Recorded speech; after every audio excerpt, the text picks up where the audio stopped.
Call the meeting to order, please.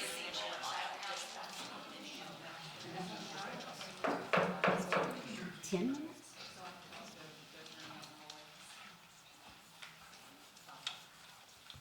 5 minutes, okay. You have to get used to that alarm. Yeah, I watch all the TV shows, but they don't ever cover this.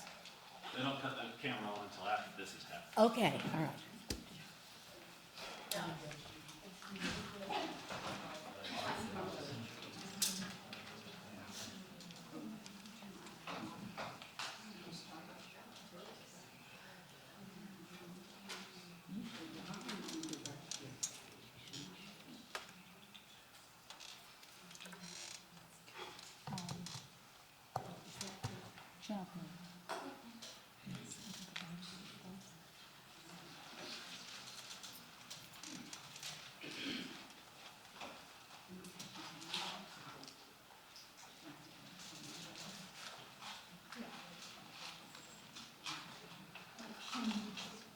All right, in case you didn't hear, the lawyers are going to confer for 5 minutes, and then we will begin.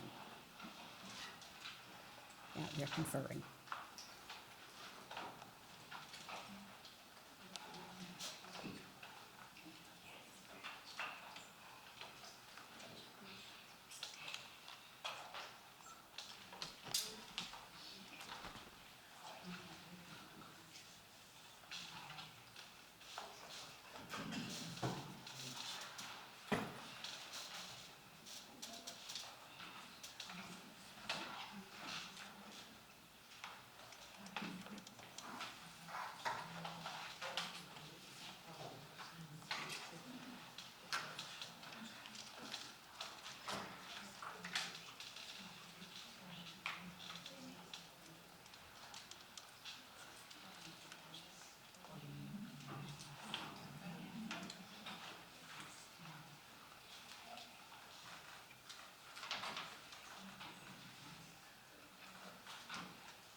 right, I would like to call this meeting to order.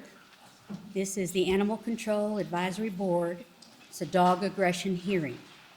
And this hearing concerns 5 dogs belonging to Stacy McDowell, who resides at 616 26th Street. The 5 dogs involved are Meathead, Bella, Fatty Patty, Little Girl, and Fuggy. I would like to remind everyone that this is a hearing. We will have witnesses and other people involved testify, so that there will be no questions from the public, just those that are called up here. Okay? All right, I'd like to start with the ACOs. They're out in the hallway, I think. You're gonna start testimony? Yeah. Normally it starts with the defendant's attorney to call witness. Well, I was told I could really go in order on Okay. Have a chair and lay it on there.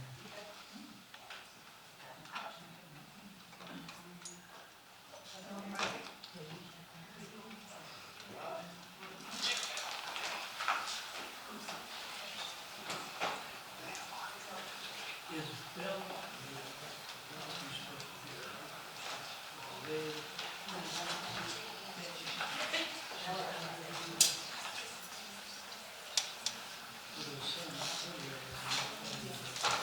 All right, so what I want to do is call the arresting ACO officer. They don't arrest, but you could ask. I'm asking for the officer that picked up the dog.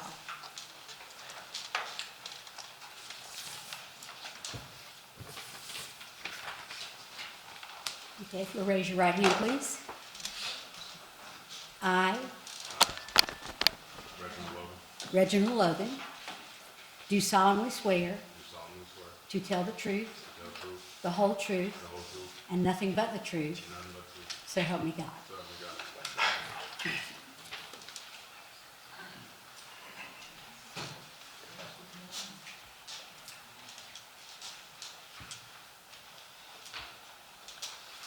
Madam Chair, I'm happy to ask direct questioning or how. Well, what I would like for you to do is to explain the incident. You went out there and tell us what happened, I was there at the second incident. second incident. So you were not the one that took the dog the first time? The dogs weren't taken the first time. They were not, No, okay. ma'am. Do you want me to tell you about the second incident? Yes, please. I arrived at the hospital, Piedmont Midtown, in regards to a dog bite to a citizen. I spoke to Ms. Wright, who stated that she was attacked by 5 dogs. She said that originally she gave me a false story. Told me that she was walking on the street. She asked me to go get her mother, who was out in the lobby. I went, spoke to the mother. She also said the mother was present during the incident. I questioned the mother. The mother gave me a different story, stating that she was in Miss McDowell's house, sitting on the couch. She said Miss Wright was standing in the doorway of Miss McDowell's room, and that's when the dogs attacked her. Went in the hospital, went back to Miss Wright, who was still in the hospital, and let her know that I knew that the story that she originally gave me wasn't 100% accurate. And I was giving her the opportunity to provide me with the actual details of what happened. She corroborated the story that her mother told her. We went out to Miss McDowell's house. Miss McDowell did not come to the door. Her daughter did. Stated that her dogs weren't involved. I educated her that I was well aware that there was a dog attack that took place on the property. Then she told me that that is exactly what happened. She said that instead of 5 dogs, it was 4. I asked her how many dogs were in the house currently. She said 1. I asked her what happened to the other dogs. She said that Miss McDowell's boyfriend had taken them. I told her that she needed to call him and have the dogs returned. Due to the severity of the bite, the dogs had to be impounded. The boyfriend brought the other 3 dogs back. Those 4 dogs were then impounded. One of the neighbors that happened to be walking by stated that they saw Miss McDowell get in the vehicle with a gray dog and drive away. So we were aware that there was another dog that was on the property. Ms. Wright stated it was 5 dogs, 911 dispatch stated it was 5 dogs, and we already had 4, and we had someone else telling us that a 5th dog had left the property. So at that point, Sergeant Echeverria contacted Ms. Johnson, who then contacted PD, who met us at Animal Control, gave them a briefing as to what was going on. We went back out. We heard the dog barking inside of the house. Now, CPD made contact with Ms. McDowell, a male that was in the house, and her daughter. Asked to have the dog brought out, placed on the truck. I asked Ms. McDowell what the dog's name was. She said the dog's name was Meathead. Do you have any questions? Yes, Okay. Corporal Rogan, when you were in the hospital visiting the victim, did you observe any injuries on the person? I did. Were you able to take any photos of those injuries? I did. Would you recognize those photos that were showed to you? I would. Do you recognize this picture? Yes, this is the picture on the inside of her thigh. She specifically stated that that is where Meathead bit her. He never let go. And did you take that photo? I did. Thank you. I have copies here if the board would like to see the photo. I got one, but I did not, so I don't really share.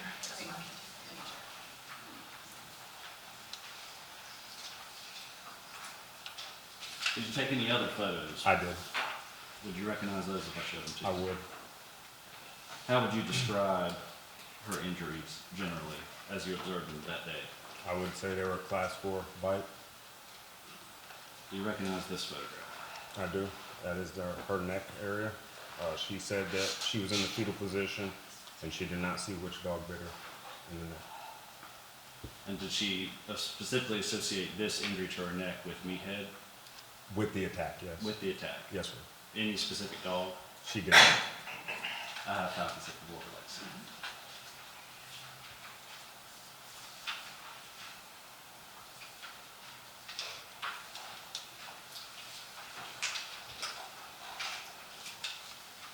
Corporal Logan, in your opinion, is Meathead a vicious dog?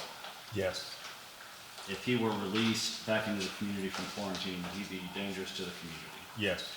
Do you believe that Ms. McDowell, as the owner of Meathead, has the ability to properly restrain the dog and prevent this injury from happening again? No. That's all I have for Corporal Logan. We see the picture? Oh, yes, I'm sorry.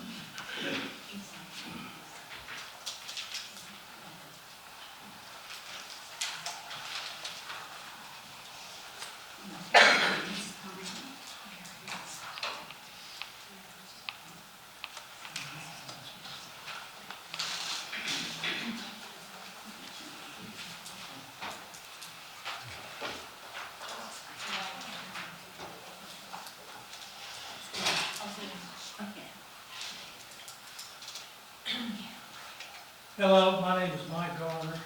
I'm one of the lawyers representing Ms.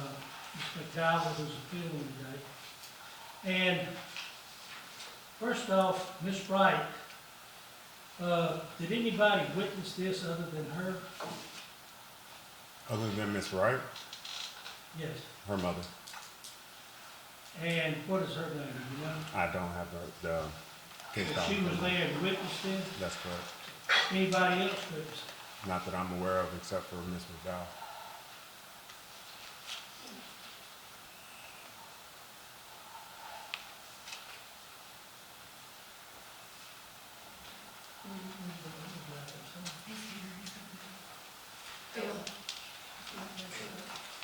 You stand up. Do you recognize that gentleman? No, sir. Did you ever talk to him about this? No, sir. Did you know that he witnessed? No, sir.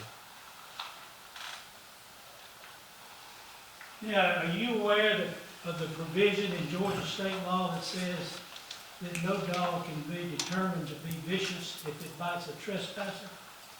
I am. Do you know that Ms. Wright was a trespasser? I do not. You didn't know that she had been barred from those premises? I do not. Did you ask anybody about it? I asked her for her statement, and at no point in time during her giving her statement did she tell us that anyone was trespassing on her property. What about Ms. McDowell's statement? Miss McDowell is who I'm referring to. I asked Miss McDowell what happened. She gave me her version of the story and never said anything about anyone trespassing. What did she tell you? She told me that, originally she told me that the bite happened and she took the dog in order to prevent the dog from being taken that night.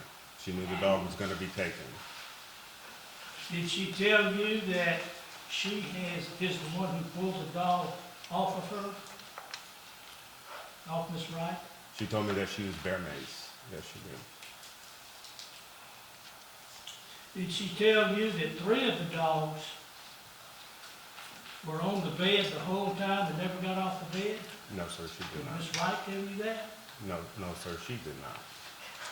Now, who all did you interview about this? I interviewed Miss Wright, and I also interviewed Miss McDowell, who also came to animal control and gave us a statement. Now, these photos, we see some bites that a dog named Meathead, is that where Meathead bit Miss Wright? According to Miss Wright. And these bites are within a couple of inches of each other. Yes. And then there's another bite under her left ear. It is. Okay. All right. All right, we can see where 2 dogs possibly bit her. Why are the other 3 dogs being classified? I have no answer to that question.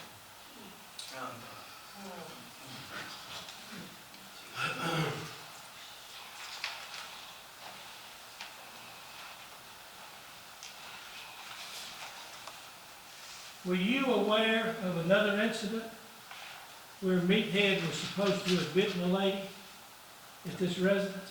I am. And according to everybody at that incident, Meathead is the one who bit the lady involved.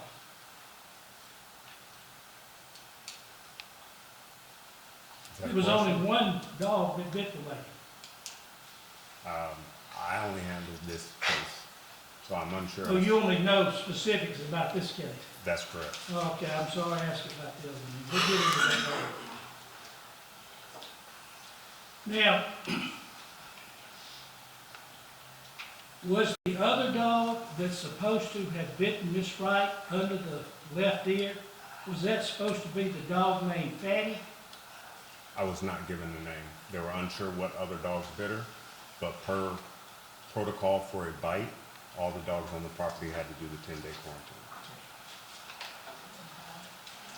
So, we know from Miss Wright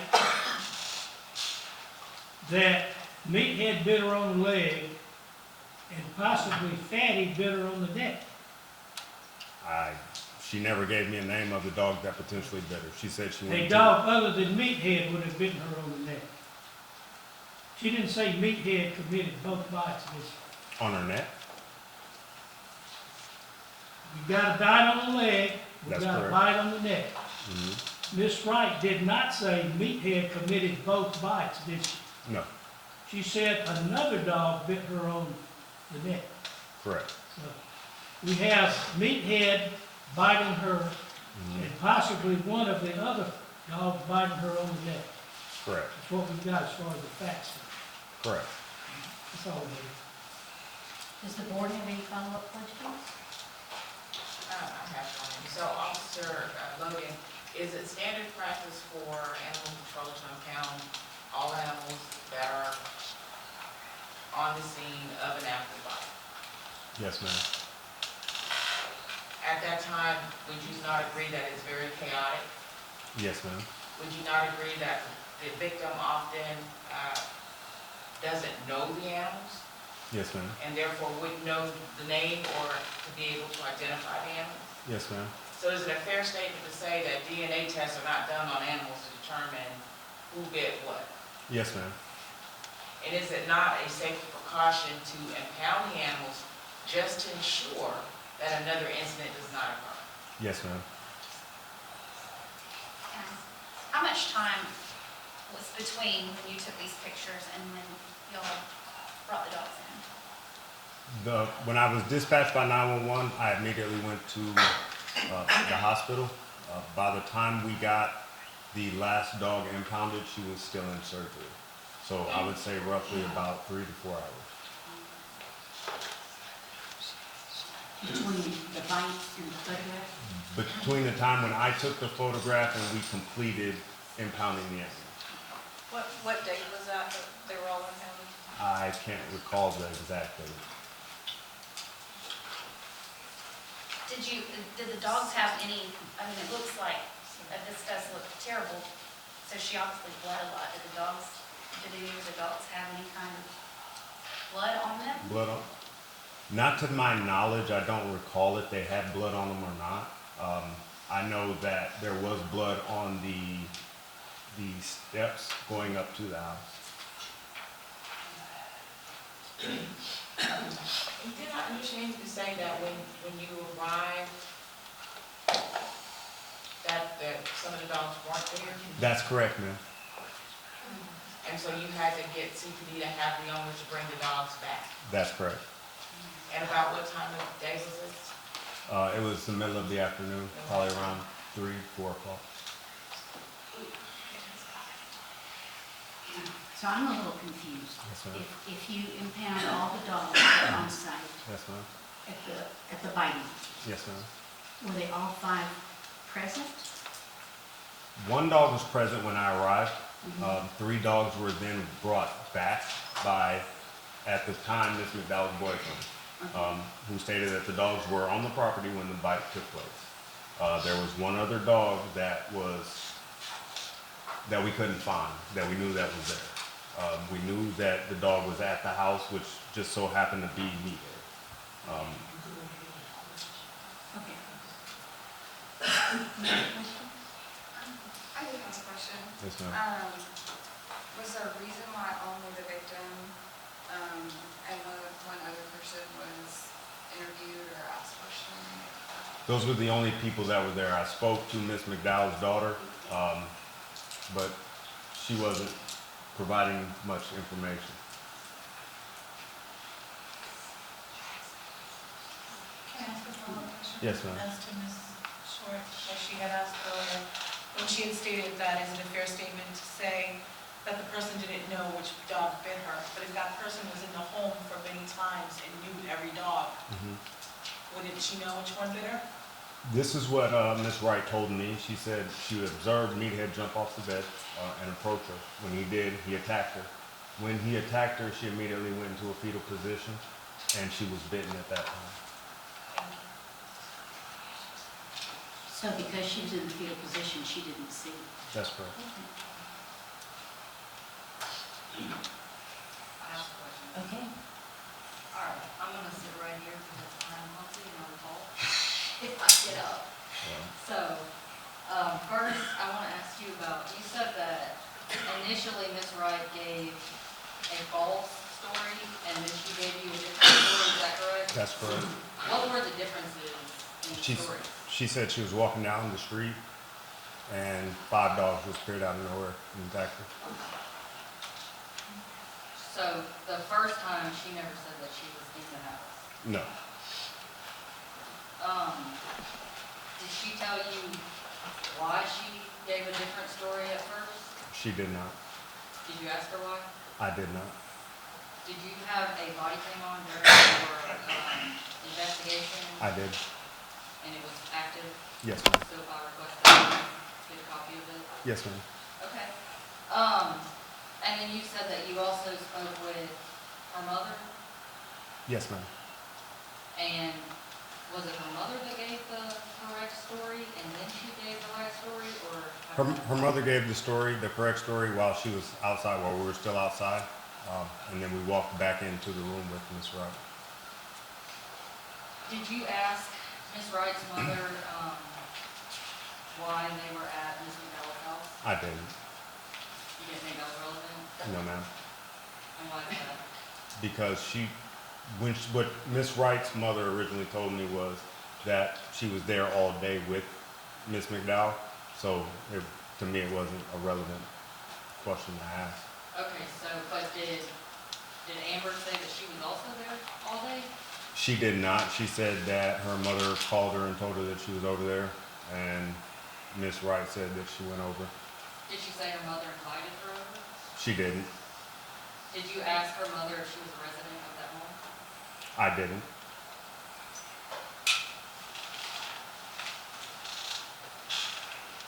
Did you do a follow-up investigation?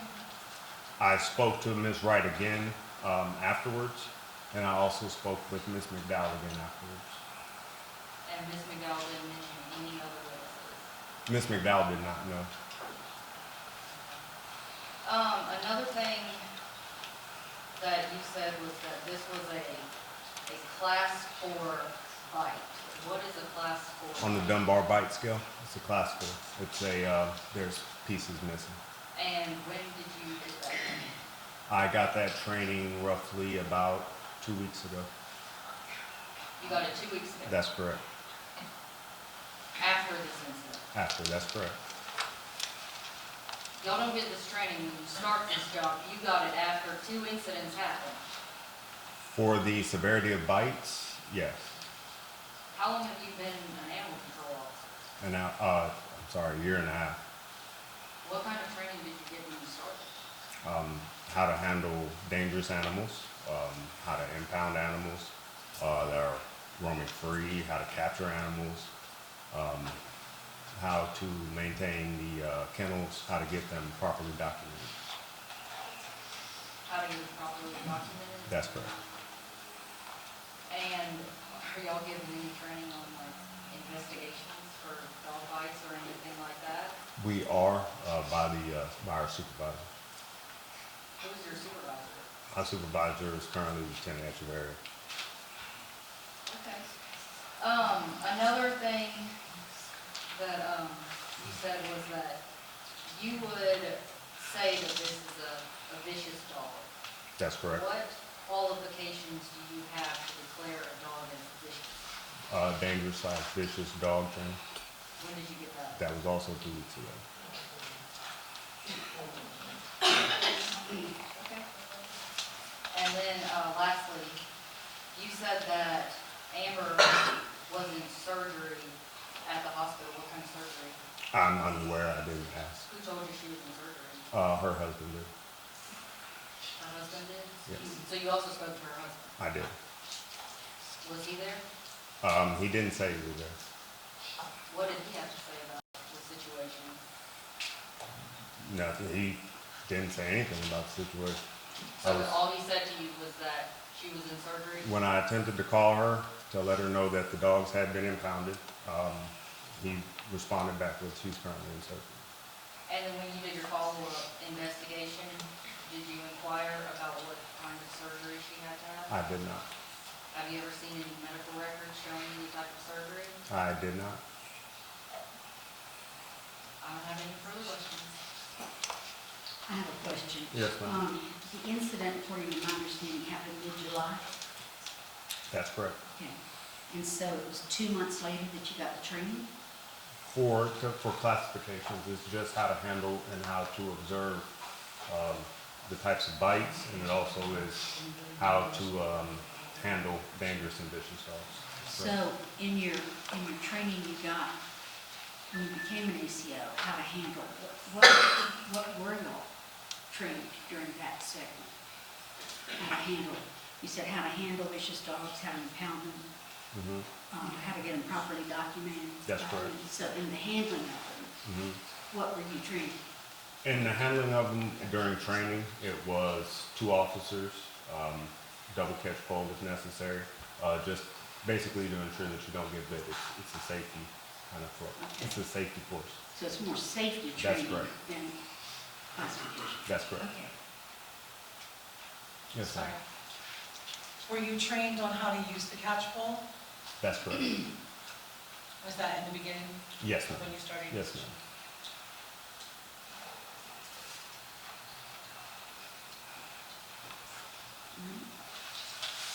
Any other questions? So there's no medical records from this episode?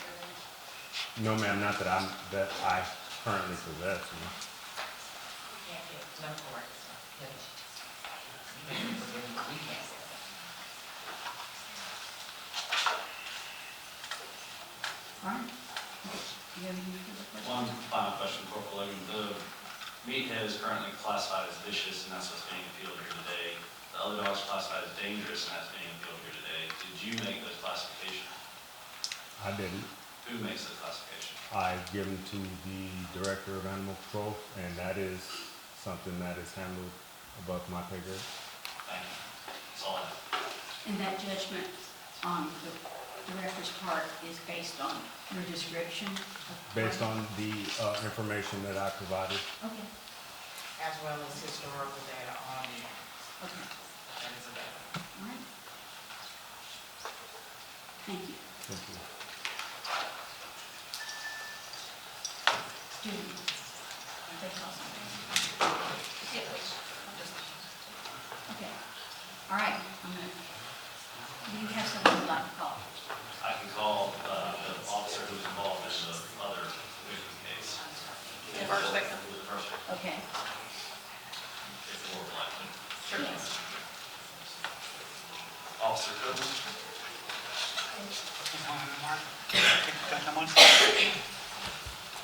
We'll do the same thing. I, Philip Copeland, do solemnly swear to tell the truth, the whole truth, and nothing but the truth. So help me God. Hi, Good afternoon. good afternoon. Could you introduce yourself to the board? Hi, everyone. I'm Officer Copeland from San Patrol. And what do you do for animal control? I'm a field officer, so same thing as Officer Logan. And how long have you been doing that job? Almost a year. And from your work, have you ever met Miss Stacy McDowell? No. Have you ever encountered any of the dogs that live in her home? Other than being at the shelter, no. Have you ever encountered Meathead, the dog known as Meathead? Yes, at the shelter. And when was your first experience with Meathead? One thing I handle at the shelter is cleaning. And so whenever I go to the cleaning kennel, that's the dog that has the wildest reaction towards anyone that approaches. He usually riles up the other dogs. So. And when did that occur? First time was it when they were impounded, I guess, when we started cleaning them. So is this after an incident? Yes, the first incident that I actually went out to. And who was the victim of that first incident? I believe her name was Mandy Roswell. And what was your first encounter to her being, how were you summoned to respond to an incident? Okay, with so Mandy Roswell? basically I was on call that night and I received a 911 dispatch out to a call for a dog bite. The address I was called out to was Ms. McDowell's address. As soon as I arrived there, no one was there. The ambulance had already left. So I went up to the door and I actually made contact with her daughter. And I asked, was there a bite here? And she stated that that her dogs were inside the house the entire time. So when I asked, where the victim went, she said it's probably at the hospital. So I immediately went to Piedmont Midtown, which is where I made contact with the victim. And did you have a chance to speak with her at the hospital? Yes. What was the state of her condition when you started? She was in pretty bad condition. She was all bandaged up when I first met her. You could see the blood through her bandages a little bit. So. Did she describe what happened during the interview? Yes, she actually, the first statement she gave me was a lie.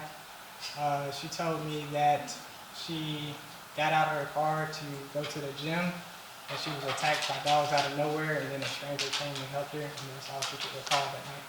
How did she describe Was she able to identify the dog in any way at that time? No. Did she describe the dog and the stray? Yes. Did she indicate where she was when she got out of her car at the time of the attack? At this Dow's address. And you stated that she was all bandaged up by the time you saw her. Did she describe her injuries prior to her being bandaged? No, she didn't describe anything, but she did hand me her cellular device showing photos of her bites prior to them being bandaged. And did you take photos of those photos on her phone? Yes, yes, I did. Would you recognize those photos if I showed them to you? Yes. So have you ever seen this photo before? Yes. Could you describe what we're looking at in that photo? Seems to be her leg severely gashed up, lashed up. So this is Mandy Roswell's photo, Yes, and she showed it to you, is that correct? correct. And what did she describe as being depicted in this, or how did she indicate that injury occurred? As I said before, she stated that she was on her way to the gym, and out of nowhere, dogs attacked her.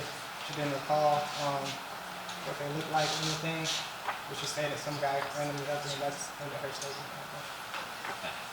I have copies of the whole collection.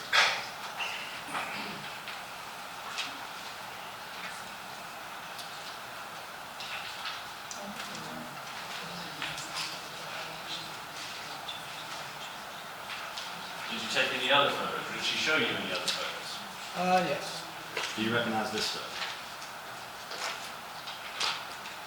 Yes. And what does it show? Shows her side. Just so to be clear, this is Mandy Roswell, the victim's Yes. body. Yes. Some parts of them. And again, at this point, she hadn't identified a specific dog that inflicted this. Correct. If more would like to see.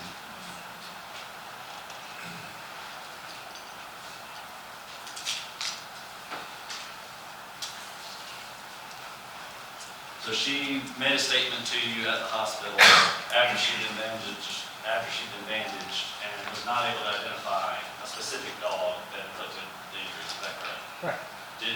At any point, did you learn of a specific dog being involved in that attack? Yes, correct. There was actually a hearing at the court case to where the truth came out. And she stated that it was Meathead that in fact did the attacking. She was asked the reason why she didn't tell the truth in the first place, and she stated that the owner of Meathead stated that she was going to take him and get him euthanized herself, so she wanted to give her time in order to do that, which she didn't. So, In your opinion, based on what you've learned from the victim and from Meathead following that identification, you consider him to be a vicious dog? yes. Nothing further for Officer Crevin at this time.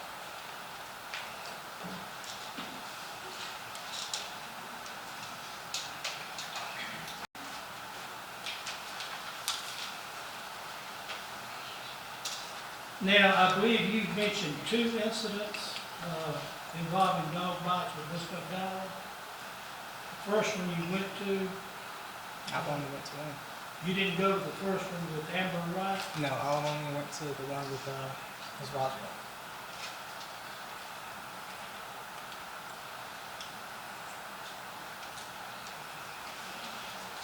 Now, you told us about a hearing in court. Were you at that hearing? Yes. Did you hear what was said? Yes. Did you see me there? Yes. Did you see Miss McDowell there? Yes. Did you see Mandy Roswell there? Yes. And did you hear Mandy Roswell tell everything about what happened? Yes. Did she tell you that she had been friends with Miss McDowell for years? Yes. Did she tell you that she had been around all 5 of those dogs dozens of times? Yes. Did she tell you that none of those dogs had ever attempted to bite her before this incident? That's what she said. Did she tell you that when she arrived at the residence, the dogs were inside the house?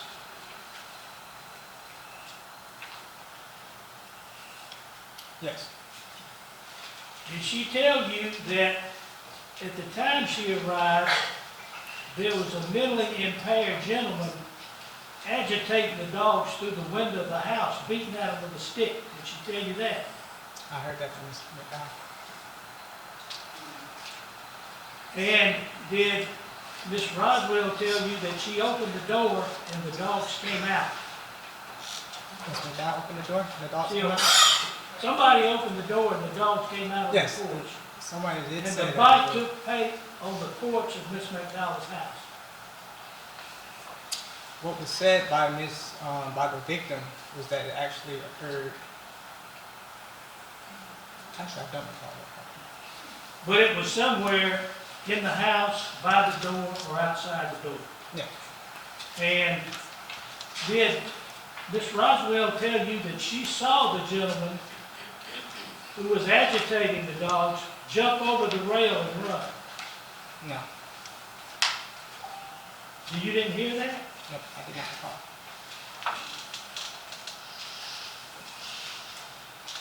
Did she tell you that she did not think Vickhead was a dangerous dog? I don't recall. Are you familiar with the provision in the Columbus Code that defines a vicious dog as a dog that bites somebody without provocation or agitation?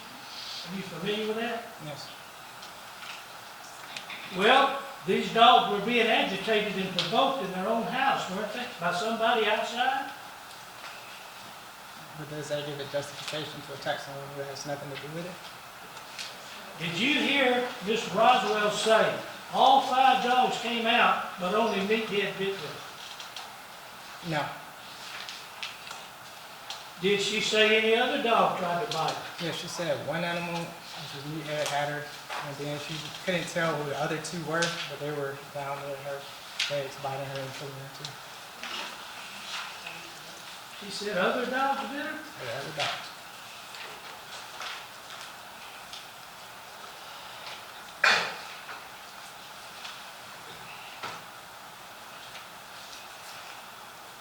Where is Miss Roswell?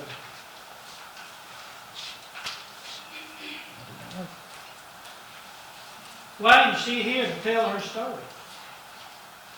Tell me. That's because she contends that this is not a vicious dog, isn't it?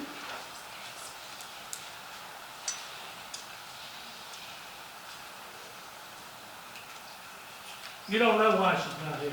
Yes, sir. But she's the one that can tell this board what happened, can't she? Good. And you can only tell them hearsay from what you remember from court. That is correct.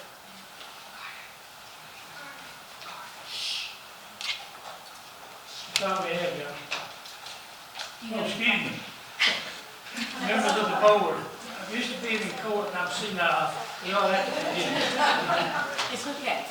Keep on. Any follow-up questions? Yeah, were the other dogs impounded with Meathead on the first incident? I wasn't involved in the impoundment. Isn't maybe Roswell the first incident?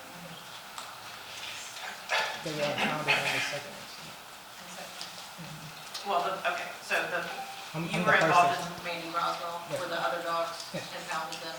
No, the dogs were not impounded until the right incident. None of them. I mean, So nobody was impounded? nothing was impounded when I did my bike test. They just did the 10-day quarantine at home? No. When I first went to the incident, it was stated that they were stray dogs. So there was nothing to them.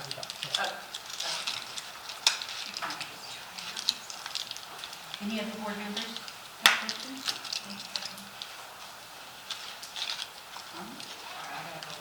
Okay.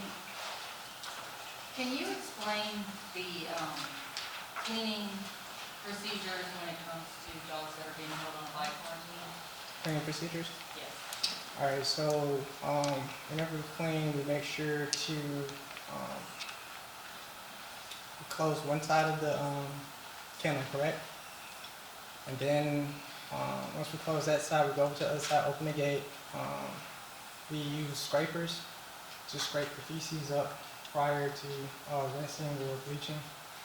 Once the feces are scooped up and placed in a disposal, I began to spritz with a solution with bleach and soap and water mixture because we have to dilute it. Once I dilute it, I rinse it with a spray hose. Then I go back over it again with some more solution. And then once I go back over it again with solution, I rinse it out again. And then I use a squeegee it out. And basically do that again to the other side, but prior I remove the water, to dump the water out. Then I clean, the way I said I cleaned it last time. And once I finish cleaning, I refill the water back up. That's the buckets are clean. Okay, so the entire time that you're cleaning the run, the dog is on the other side of the run with the divider drop, Yes, so the dog can't physically see you, or the dog can see you. no, you can't see. So the dog is getting agitated while you're cleaning, but the dog can't see you. No, usually they don't get irritated. The only dog that really barks is Meathead. And does Meathead cause problems for everyone or just you? Everyone. Okay, because one of the board members was out there recently to give vaccines and he didn't give her any problems, so I'm just a little confused. Everyone that usually comes here receives an immediate snap threat. All right, and you said that Ms. Roswell didn't tell the truth about what happened until the court hearing? Yes, When was she given city ordinance citations for not telling the truth? I don't know. Wasn't that before the court hearing? I didn't give her anything. Do you know who gave her the citation? I have no idea.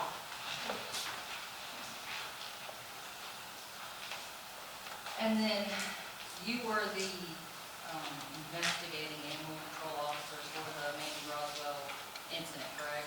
I did the bite report. And who told you about the agitator that was knocking on the window? I heard that during the hearing. Say, I didn't hear you, sorry. That was during the hearing for Ms. Dower and Ms. Roswell. Okay, so. That's when that was brought up. When you were doing your investigation, no one mentioned this man beating on the window. When I did the only thing I did was a bite report that night with Miss Mandy Roswell. That's all I did. The only person I talked to, her and Mr. Dow's board, who answered the door when I arrived there that night.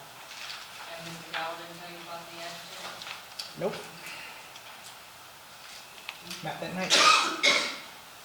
When you do your bite report, do you ask if there were any witnesses or anything like that? What kind of questions do you ask? As I said, when I met with Ms. Roswell, she stated there was a stranger there that helped her, and she did not recall who he was or anything. She did not know where the dog. She stated that she did not know where the dog came from.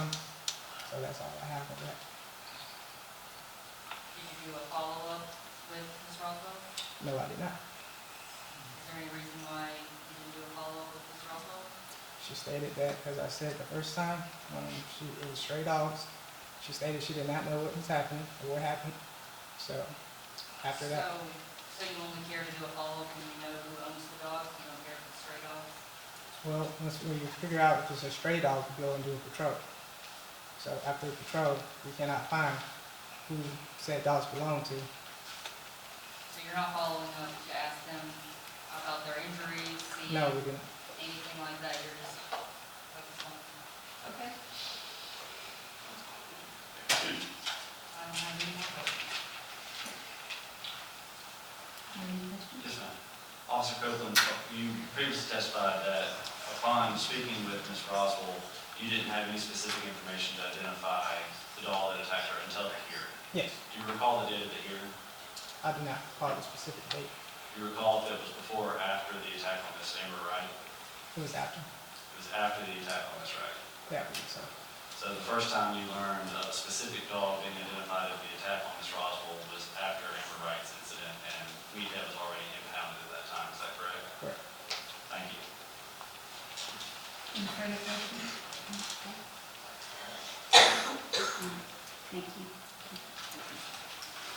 Mr. Ryan? Or Mr. Sly? I have nothing further.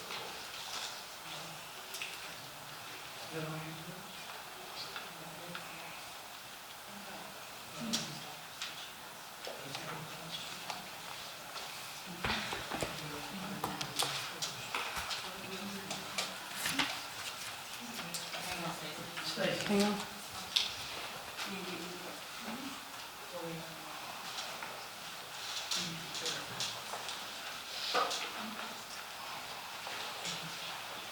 Come up here, please, and, notice, is this mic working? Yes. Kind of lean over there so these Okay. people back here and the gentleman down here can hear what you say. Him? Yes. Would you tell us your name, please? And Philip Holiday? And, where do you live? I did live with Mr. Dow as a roommate at the time. And where do you live now? Over Phoenix City. And, did you see the incident where Miss Roswell was bit? I didn't see the incident. I was asleep that night when it happened, and she called me someone during the night. She wondered if I had a knife or a razor to cut her pants off. I said, why? She said, because the meathead bit her. Well, let's try to do this to make things a little more orderly. Let me ask a question and then you answer it, and then we'll Okay. try to do it. You didn't see No, I did not. Miss Roswell getting bitten, No. but you were there. I was upstairs in the attic where I slept. You saw some things there. Now, how about Amber Wright? Did you see her get bit? I didn't see that. I was in my room as well when I heard, okay, all the commotion going on. Okay. Tell us what you saw when you heard some Okay, I come down the stairs, and I said, oh no, not again. I came down the stairs, and I saw 3 of the dogs sitting on the bed. That was Fuggy, little girl, and Bella. Okay, now hold on a minute, because, I can't write fast, I don't think they can either. Now, let's, establish here, how many dogs lived in the house? 5, And we know one of them name was Meathead, correct. and did Meathead bite Amber Wright? I didn't see the bite, so I couldn't tell you 100%, but it's what I assumed. Where was Miss Wright when you first saw her? Okay, well, she was in like a doorway right there, and Miss McDowell and her daughter were trying to get the dog off of her. So I came in the side door. So you saw Miss McDowell getting the dog off Amber Wright. Right. Which dog was this? Meathead, I believe. All right, so you did see Meathead on Miss Well, Wright. I saw the dog in the vicinity of them. But by the time I got down there, they'd already gotten the dogs, I believe, off of them, but she was still on the floor. All right, now, for the benefit of the members, tell us the 5 dogs. We know Meathead, And then there's Patty, okay, Fatty, right? all right? Was Fatty alleged to have bitten Miss Wright? Right, she was in the hallway when it happened. All right, so Meathead is close to Miss Wright. Right, Meathead is where? I mean, Fatty is she where? was behind him in the hallway. Where are the other 3 dogs? They were sitting on the bed. Did they ever get off the bed? No, they did not. Okay. Name the 3 dogs that stayed on the bed the whole time. That's Bella, the little girl, and and Fuggy. Little girl, Little girl and Fuggy and Bella. and Bella. Okay. Have you ever seen them try to bite somebody? No, I have not. I'm being bone in their body. Now, what happened after you saw this incident where Miss Wright's on the floor and Meathead is being pulled off of her? Tell us what happened after that. Well, what I assumed was he was going to go to the, okay, I looked out the window and she was taking them to the hospital. Because I'd gone back upstairs, nothing I could do. You know, I mean, it was already done and over with. And I saw Miss McDowell going down the road, so I assumed that she'd taken Bree and Amber to the hospital. She's taking Amber to the hospital. Bree was still at the house. Now, what can you tell us about the relationship between Amber Wright and Miss McDowell? This I could not tell you. I didn't know her till that day. Now, how long were you staying at that house before this incident happened? 4 months, 5 months maybe. Okay. Now, did Miss McDowell put any signs around the house about the Yes, dog? everywhere. And I warn people when they come up, don't be a fool coming to that house being loud. Meathead will get you. Now that's what he triggered him. So, So, are there signs outside the yes, there house? are. Dangerous dog line, it's got the dog with the little yellow Does it sign. say don't make noise? Yes, a couple homemade signs that she put up there said, don't be a fool, you know? Yeah. Now, did you know Amber Wright's mother? No, I did not. I just met these people, so I did not know them. Can you tell us anything about Miss Roswell? How long was she at the house after she was bitten? Well, she stayed that night, and I suggested she needed to go to the hospital. The bites were bad, and she wasn't going to go. You know, she wasn't going to go right then and there. She had to get herself together, she said. Well, I got cancer, and I was tired, so I went back to bed.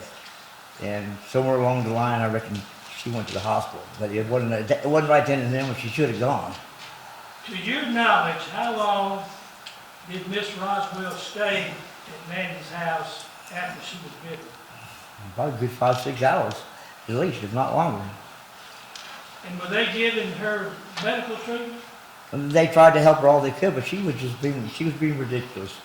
Now, when you get bit like that and you got blood pouring out of you, go to the hospital. She wouldn't go. She would not go. I done all I could do. I helped her, you know, I had a blade and I cut her pants leg off and I saw the wounds. And I said, you need to go to the hospital. And she wouldn't go. She didn't go till the following morning.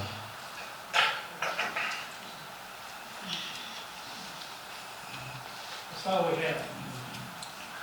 Did she say why she wouldn't go? And she just didn't want to go. She was, and I understand she was in shock, but at the same time, she said, I'm not ready to go. I'm just not ready. I said, well, you need to go. But she wouldn't go. So that being said, I said, you know, I'm going back to bed. I'm tired of nothing I can do for you. We try to get her bandaged up and whatnot. No, the bites were bad. I admit that. They were bad. You know, but she knows when you come in that house, if you come in being loud, that's going to trigger Meathead, and that's what triggers him. I come in, I sing a song, I go, me. He knows it's me, and he don't attack. You know, so, but they were forewarned, the signs all over the place saying, don't do this, you know. I tell people, don't go in there, you want to get eaten alive, he'll do it, you know. He's protecting, that's what he does. So, Any questions? So you stated that you lived there for 4 to 5 months, correct? what about? In that 4 to 5 months that you lived there, did Meathead ever try to attack you? No, not once. When I first met Meathead, he come up to me, that dog would take food out of my mouth. You know. Did any of the dogs try to fight you? No, not even. Bella came from me originally. I got her, okay, years ago she got Bella from me. She needed a friend for life, that's what I got her, you know. They're good dogs. Ms. Anderson, do you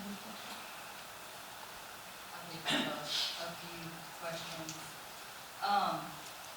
You talked about how, you know, when you come in the house, you kind of say some things to me. Is there a certain way that you have to come in the house? You know, Well, if you're gonna come in, number one, you can't be loud. You cannot be. If you come in acting a fool, he's gonna put you in your place. But when I come in, I always announce myself because, you know, the front door was just triggering being loud. Yes, we got beat right there before I gathered. So when I came in the back door a lot because, you know, it was the back door, not the front door. But I would always announce myself, and I tell people when you go in, you know, you want to go with one of us anyway, and let you know, that you're in the house. He's a very protective dog, and that's what he's supposed to do, you know. So, in the time that you were staying with Ms. McDowell, did she have a lot of kind of random guests come over? no, really. Okay, and Miss Roswell, Mandy, when she came over, had she been there several times recently? She'd been there one time before that, and then she went back to where she was, and when she came back, already unannounced that she was coming back, and she was there. And it was on the porch, and they were drinking. I don't drink, so I went upstairs. And they were getting loud, and he was doing what he was doing to antagonize me, Dad. You know, so. And who is that? His name's Rocky. I don't know the guy. I don't know. Has Rocky been back since? No. He knows better, you know? And did anyone try to talk to you from animal control or the No. police department? No. After the second incident, I mean, okay, Miss Wright, I couldn't take the stress, so I left. I needed to get out of there, so I went back to my ex-old lady's house, and that's where I am now. At the time, I just couldn't take it. This is stress, not good for someone's cancer, so. And then I know they said that Amber Wright's mom was there when this incident happened. Was she living here? No, How long had she been there? just a day, just that day or so.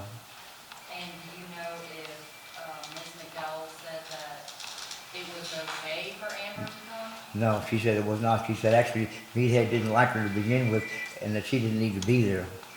She was there anyway. And she said that directly to her mother? Yeah, she knew it, yeah. I don't have any further questions.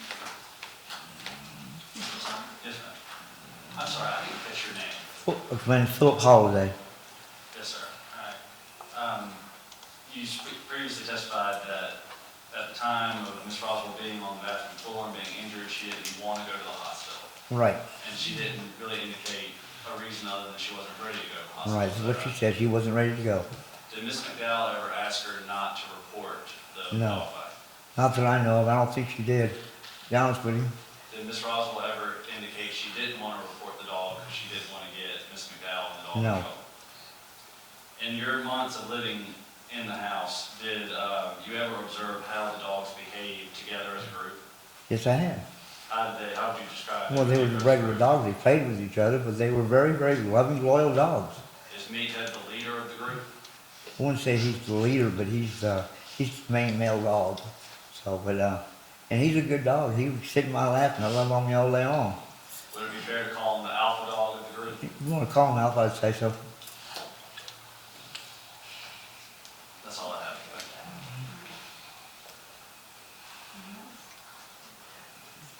Thank you. You're welcome.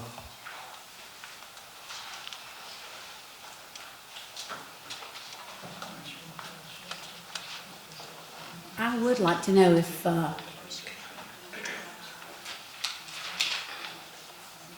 either one of the victims, Amber Wright or Mandy Roswell, are here? Either one here? Okay.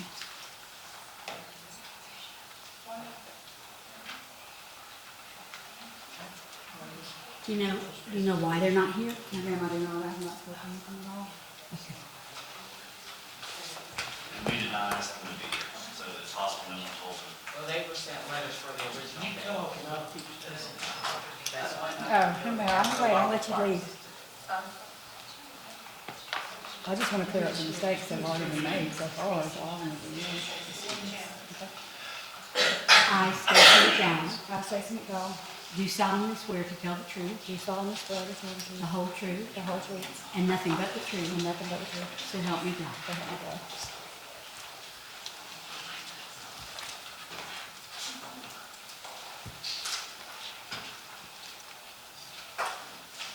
Yeah, Stacy, I know you tend to get excited when people talk about killing your dogs, but try to be calm, okay? Yes, sir, gotcha. All right.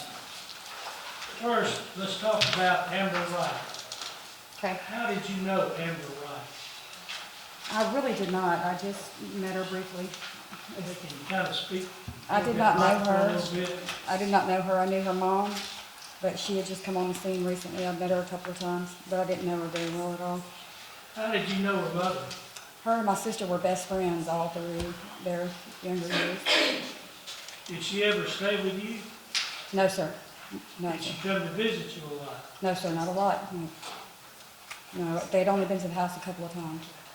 What was she at the house the day that Amber got bit? She was. And what was she doing over there? She had called and said that she was in a hot car riding around with Amber and her friend, and she was not feeling well. And they'd been asking me, could they come to the house numerous times before that, and I wouldn't allow it. Well, this particular day, she asked could she sit there for 30 or 45 minutes, and they would pick her back up, and I said yes. So they dropped her off only and left. Now, did you ever tell Amber not to come to your house? Absolutely, numerous times. Okay, why did you tell Amber not to come to your house? Because of her demeanor, the way she was, and I knew that she wouldn't follow the rules in the house. I mean, she's high Amber strung. appeared to have a drug problem. Yes, she did. Was she loud? Yes, very. Did she ever fight with her mother when she was there? Every time. She didn't get along with her mother. No, not at all. All right. Now, tell us what happened on the day that Amber got bit, from the time you first saw Amber. Tell us when you first saw Amber that day. Okay, I had let Amber's mom, they didn't come back and pick her up as previously discussed that they would. They were only supposed to be leaving her for 30 or 45 minutes. 4 or 5 hours walk on and she's not left, so I knew at that point in time what she was trying to do. She needed a place to sleep that night. So I told Robin it was okay if she stayed. I left her there sleeping on the couch, and I told her, do not let anybody in my house. I had already had previous plans to go out that night, so I Let me leave. stop you right there. Did you, tell me what your policy was about the dogs, where they would stay? When I would leave, they were locked behind my bedroom door, or when anyone came over, you know, that didn't already have a relationship with the dogs, we would lock them behind the digitally locked bedroom door. Did you ever let the dogs out of your house? No, not at all. No. Is that because you had had previous problems with animal control? Yes, sir. So you kept the dogs in the house all the time? Absolutely. And when you were not there, they were locked in the bedroom? Yes, sir. Now, tell us when you first saw Amber. So I come home, and when I walk in my door, I glanced in the living room, and it appeared that somebody was on the couch asleep. I couldn't really see the love seat from the viewpoint that I had, so I just assumed it was Robin, the mother, I'm sorry. So I go to my bedroom door, I put the code in, I open my door. When I open the door, I go inside, the dogs are all ecstatic because they're seeing mom, you know, whatever, giving me loving. About the same time, I sit down on the bed with Meathead and the dogs. Here comes Amber down the hallway. And when she gets to the door, the puppies start barking. And they've never bitten anyone, so really at that point was no threat. But they were barking and wagging their tail and jumped off the bed to her. And she throws her hands up and she goes in a full-fledged freak out. She starts screaming, flailing her arms around, get the dog, get the dog. And when Meathead heard that, it alerted him, and before I could catch him, he was off the bed and grabbed her leg. Now, when you say he, who are you talking about? Meathead. Is he triggered by noises? Yes, sir, bad. Was Meathead in his bedroom when Amber approached? Yes, sir, he was. Your bedroom? Yes, sir, he was. Did she yell? Oh, yeah. Had you told her before not to come to your house? Yes, sir, many Did times. you let her in your house? No, sir, I did not. Who let her in the house? I'm assuming her mother did.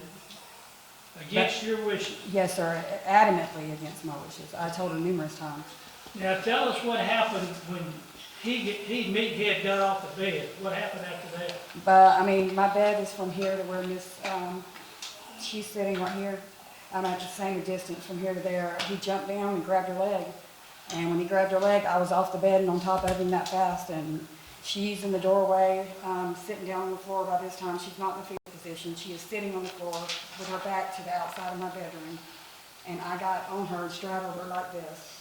And I got down and I started working on getting Meathead off her leg. Now, tell us about the other 4 dogs and what all the other 4 dogs did and where they were during the time that this was happening. Well, when I screamed and flipped out about him getting her leg, the other 3, they know when I yell what time it is, so they were on the bed. I didn't even, honest to God, I did not even know that there was one in the hallway, truth be known. Who was in the hallway? Fatty. Fatty had somehow managed to get between, on the other side of the door. Okay. That bite right there is what really just threw me off, because I didn't even know the girl got bit on the neck until the next day after I took her I picked her up in my arms and took her to the hospital, and I wasn't aware of the neck bite. I didn't know another dog had bitten her. And that's what prompted me to make the appointment to go sit and talk with animal control the next day, in which I was arrested. Now, did you see Meathead bite Amber right on the leg? No, he did. Yeah, Meathead? Yes, I did.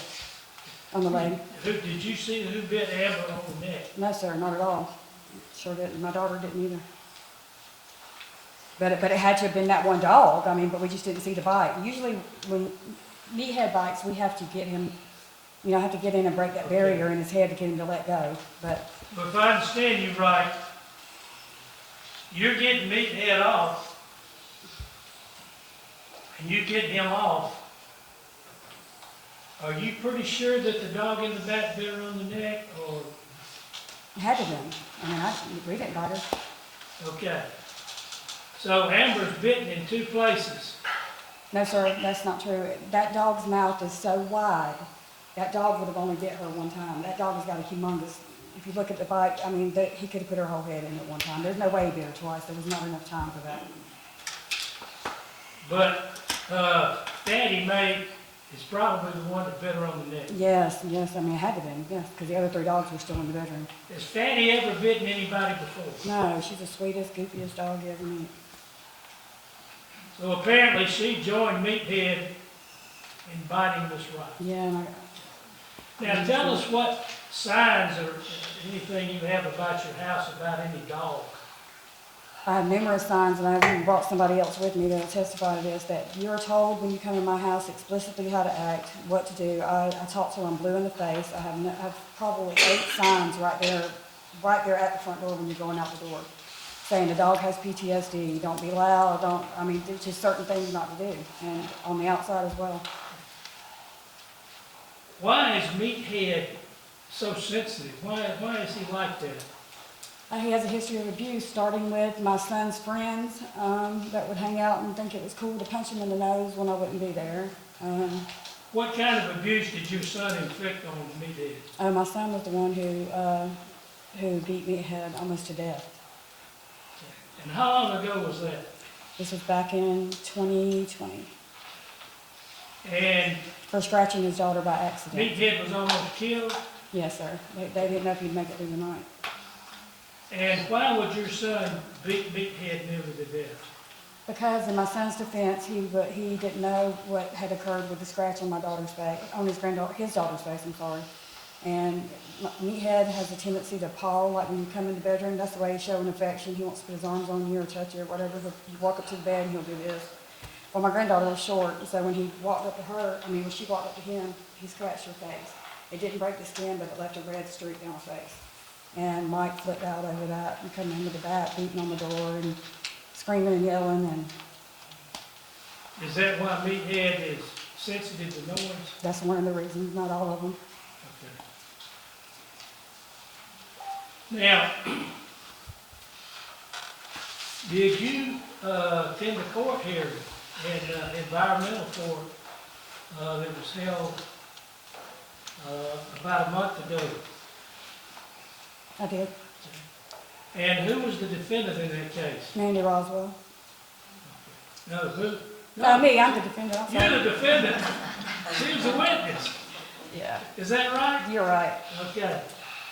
And who all was there in the way of witnesses? I had Phil and my daughter that was there for me. Your daughter, is she here? She is. That's her, right Yes, sir. there? Okay. And was the gentleman that testified before, was he there as a witness? He was. Okay. And you were there. I was. Were there several people from animal control there? Yes, sir. Okay. And were there any other people with you that stood up with you and went before the court? Yeah, there was an old friend, Michelle, who stood up with me. So there were a number of people that Yeah, were there there was. and heard the testimony. Yes, sir.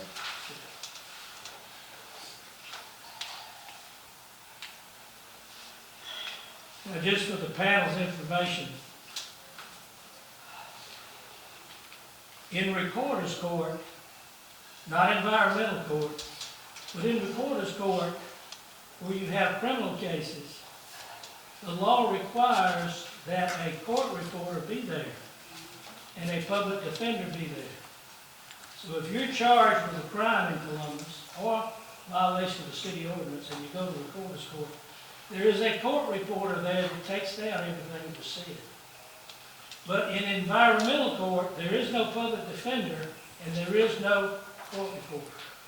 So there's no transcript of what was said at the environmental court hearing on the case involving Ms. Rodwell. Now, you were there and you heard the testimony, Yes, sir. okay? Was there any testimony about somebody agitating the dogs? Oh, yes, sir. Okay, tell us what happened in regards to that. Rocky had been told, his name is Charles Norris, actually. He'd been told numerous times, Okay, now, slow down a little bit. Who is Rocky? just somebody I've known for years. He's a neighborhood bum. His dad died, he's homeless, and he just goes from place to place now. Does Rocky appear to be highly intelligent? Not at all. All right, what happened that day in regards to Rocky and the dogs at your house? Rocky had been told numerous times not to be on my porch anymore, because I would come out and go to work, he'd be there, he'd beat on my windows at 3 o'clock in the morning, and so we had that disagreement several times, and I told him not to come back. Well, this particular day, when I pulled up, he was there again on the porch, as was Mandy. And what was he doing? They were drinking, being loud, listening to a radio or something she had out. I have no idea, they were just there. But he was sitting right in front of my bedroom window, so, you know, my dogs have been startled awake in the middle of the night with him beating on the door, beating on the windows, beating on the door, so they didn't like him at all. I The mean, dogs barking at Rocky? oh yeah, they were raising hell when I got there, All right, but the dogs were in the bedroom? yes, Okay. And they're agitated? yes. Okay. All right, tell us how the dogs got out on the porch. Mandy opened the door without knocking. Okay? Now, how did Mandy get up to the house? I'm not sure, well, when I pulled in that night, Mandy and Rocky was there. I had to leave because I had got an emergency call about my son, so I left. And when I left, they were there. When I come back, they were still there on the porch. They had not left, and they had been drinking. And all I know is, I told them, I said, it's my dad's birthday. I've worked all day. I'm going inside. I'm not feeling no company. And I go inside and shut the door. And about 10 minutes later, here she comes busting through the door. Now, did you hear Ms. Roswell testify in the court? I did, Did you hear her testify that this guy was agitating the dogs through the window? yes, Did you hear her testify that the dogs came out of the door? yes, and that's a lie. Okay. Did you hear her testify that Rocky jumped over the rail and ran away? He did do that. Okay. Now, how many dogs came out? None, one puppy went out on the porch. Meathead, you can open that door and I could leave the country, and that dog is so terrified of what goes on the other side of that door, he will not come out that front door for no reason. Where did Miss Roswell, where was she at when she got bit by Meathead? She was halfway in my door and out of it. She was in the It's at the house. entrance to your house? Yes, sir. How did the dogs get out of the bedroom? I didn't have them in there. Mom was home. I just got home from work, went in and shut my door. I didn't have Okay. them locked up. So you didn't know that Rocky was agitating the dogs? No, I mean, I kind of figured, with him being out there that it would have, yeah. But, I mean, they were not supposed to come in the house is the thing. I never invited them in. I never told them to come in. Pretty much shut the door in their face as an indicator, I'm not up for no company. I told them that. I go inside and I shut the door and sit down. All right, did you see Meathead bite Miss Roswell? I did. And tell us how that happened. Tell us what you saw. He did not bite her multiple times. He bit her. He attempted to bite her the first time, and she pulled her leg. When she did, it tore the top of her leg. The second time he grabbed, Meathead's got a huge mouth. Any bite from that dog is going to be massive. He grabbed her leg, and when he grabbed it, it got both sides of her leg at the same time. And I got down in his ear, and that was the only way I could get him to let go, was I had to break whatever zone he's in, and I yelled in his ear, I said, let her go now, and he immediately released. Now, where was Rocky at this time? Oh, he done screamed and took off running. He just jumped over the rail and took off. But I can only assume that, because Meathead loved Mandy. They were really close. He loved Mandy. Anytime Mandy had been around, he'd be in her lap. Is that he thought that was Rocky at the door when the door opened.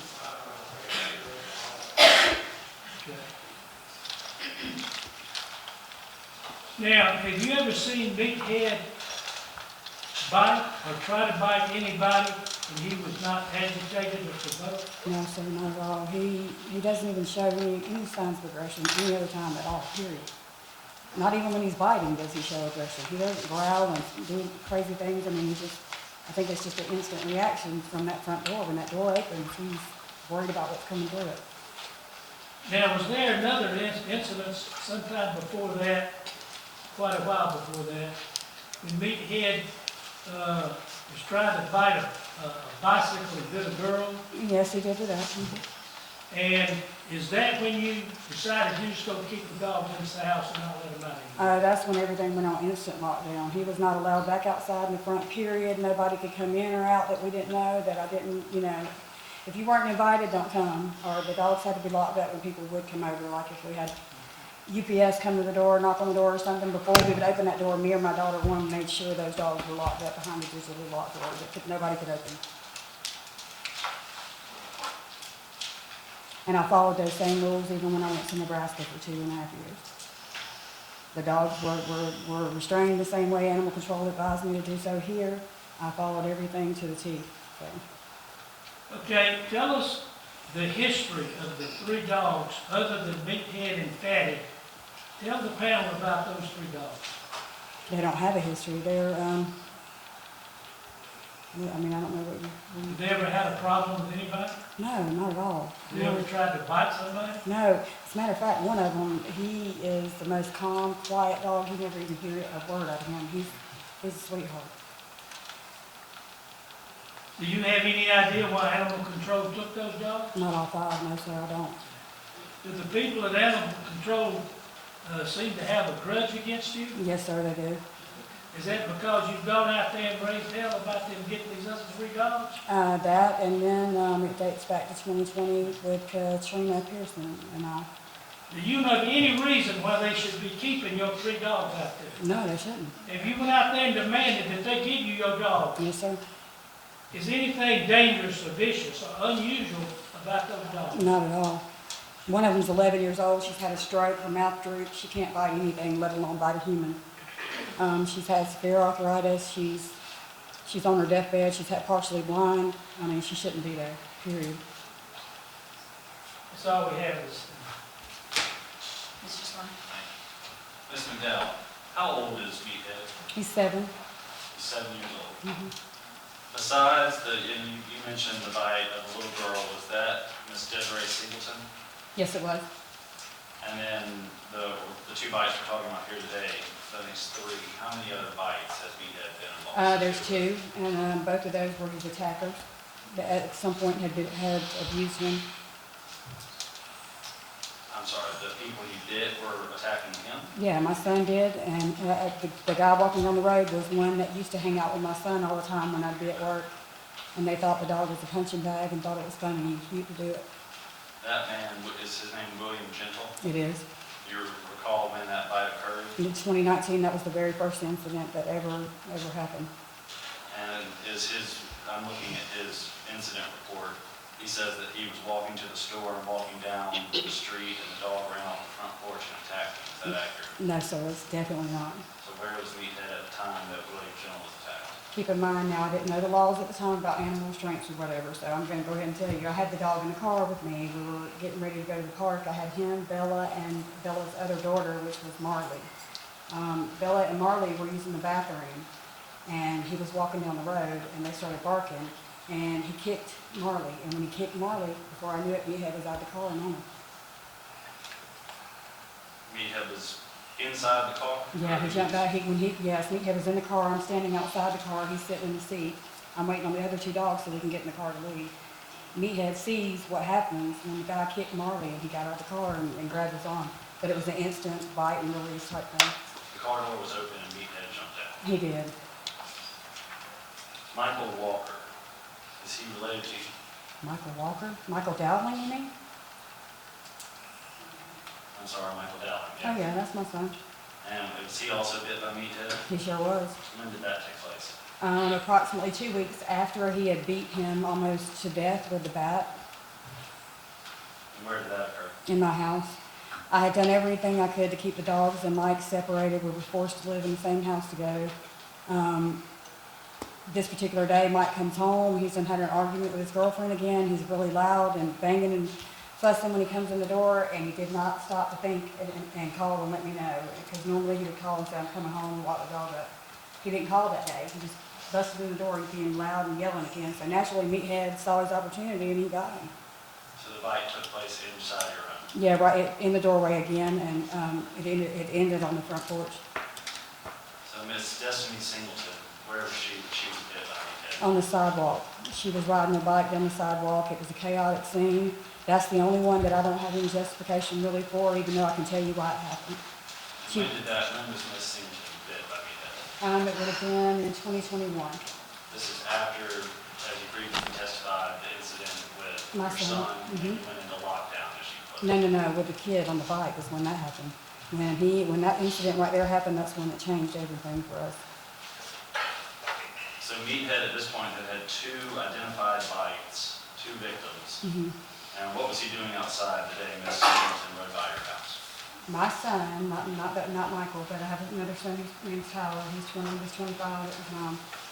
I left that day, that morning, and I had the dogs locked in the bedroom, but this time I didn't have the digital keypad, I just had a latch on the outside of the bedroom door.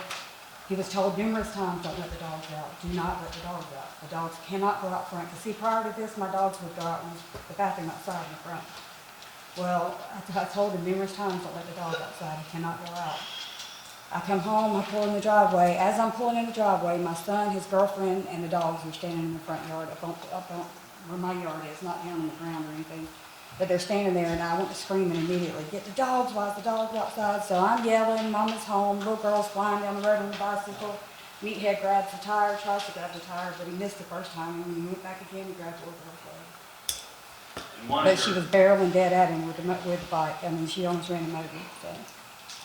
in your prior interactions with animal control, did you ever inform the officers that Meathead had been put down?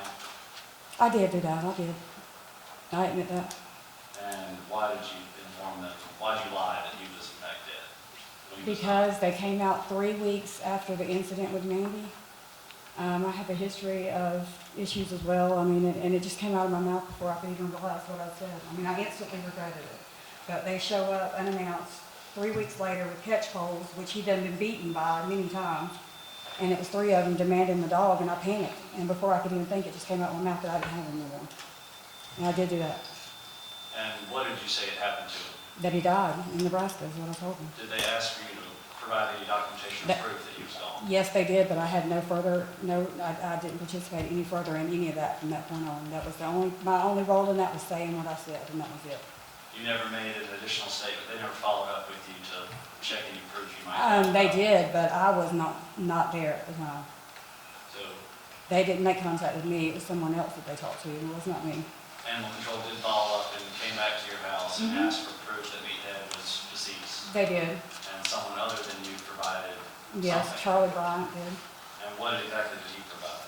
Another dog, the other dog's ashes, I guess, is what they're saying. Another dog's ashes. Mhm. What made anyone think that those were Meathead's ashes? I guess he did. I mean, I wasn't there the day that they were digging. Are you familiar with the container that he showed animal control? Yes, I am. Does it say Meathead and have his date of birth and? Well, it doesn't supposed now, date? but it did that day, apparently. Why did a box of ashes have He must Meathead's have, name on it? he changed it, I guess, I don't know, I wasn't there, I can't answer that, I wasn't there. You don't know why you have a box of dog's Because, no, there ashes was in an your ad- house with your dog's name on it? No, sir, there was no dog's name on that, that dog's name wasn't originally on the box. So when it got given to them, I guess he had written on it or did what he did, but it's not on there now, the original dog's name is still on the box. Can I show you a photo of this Mhm. account? Do you recognize this photo? I'm sorry, it's in black and white, a little hard to see. And not that part of it mostly, but that is a box that I do recognize. Has this ever been in your house? Yeah, Does it say Meathead on it? no, What is that, M-A-A-T? that's what it says there, but that's not what the box says currently. That's not what it said before that either. Well, when this person in your house showed it to animal control, did it say Meathead on it? That's what it looks like, yes, sir. Does this look like it's written in pencil? No, Or it's by like a hand? printer or something. Did you order a box custom with the name Meathead on it? Absolutely not. For the board's benefit, this photograph of a cremation urn that says Meathead on it is attached to the petition pending in Superior Court. What is? This is public record, part of the Superior Court proceedings of the proof that someone in Ms. McDowell's house showed animal control that Meathead was in fact deceased. When, as we all know, he was not.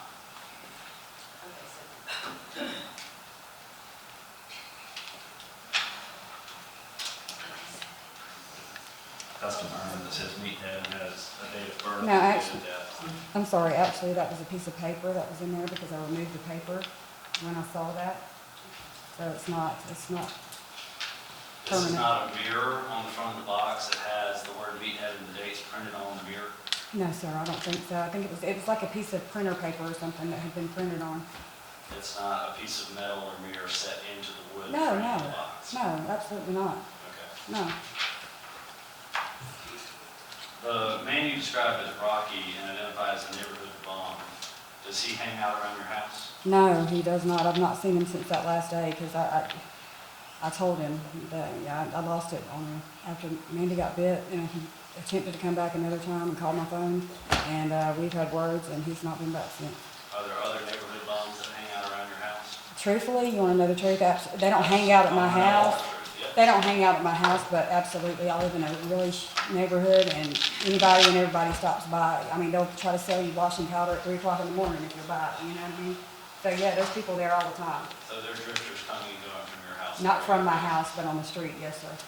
And on the day that one of these incidents, I believe it was Ms. Wright, or excuse me, Ms. Roswell maybe, you said that she came through the door and Meathead attacked her at the front door, is that correct? That is exactly what happened. So your front door was not locked? No, it wasn't. I mean, I just got home from work, I had my hands full with my dinner and everything else, so no, I didn't have to. This dog that's attacked 4 people inside your house and on the street, you didn't lock the front door? No, sir, because in my defense, everybody knows the dog, and she knew him better than anybody, so she should have known to knock on the door.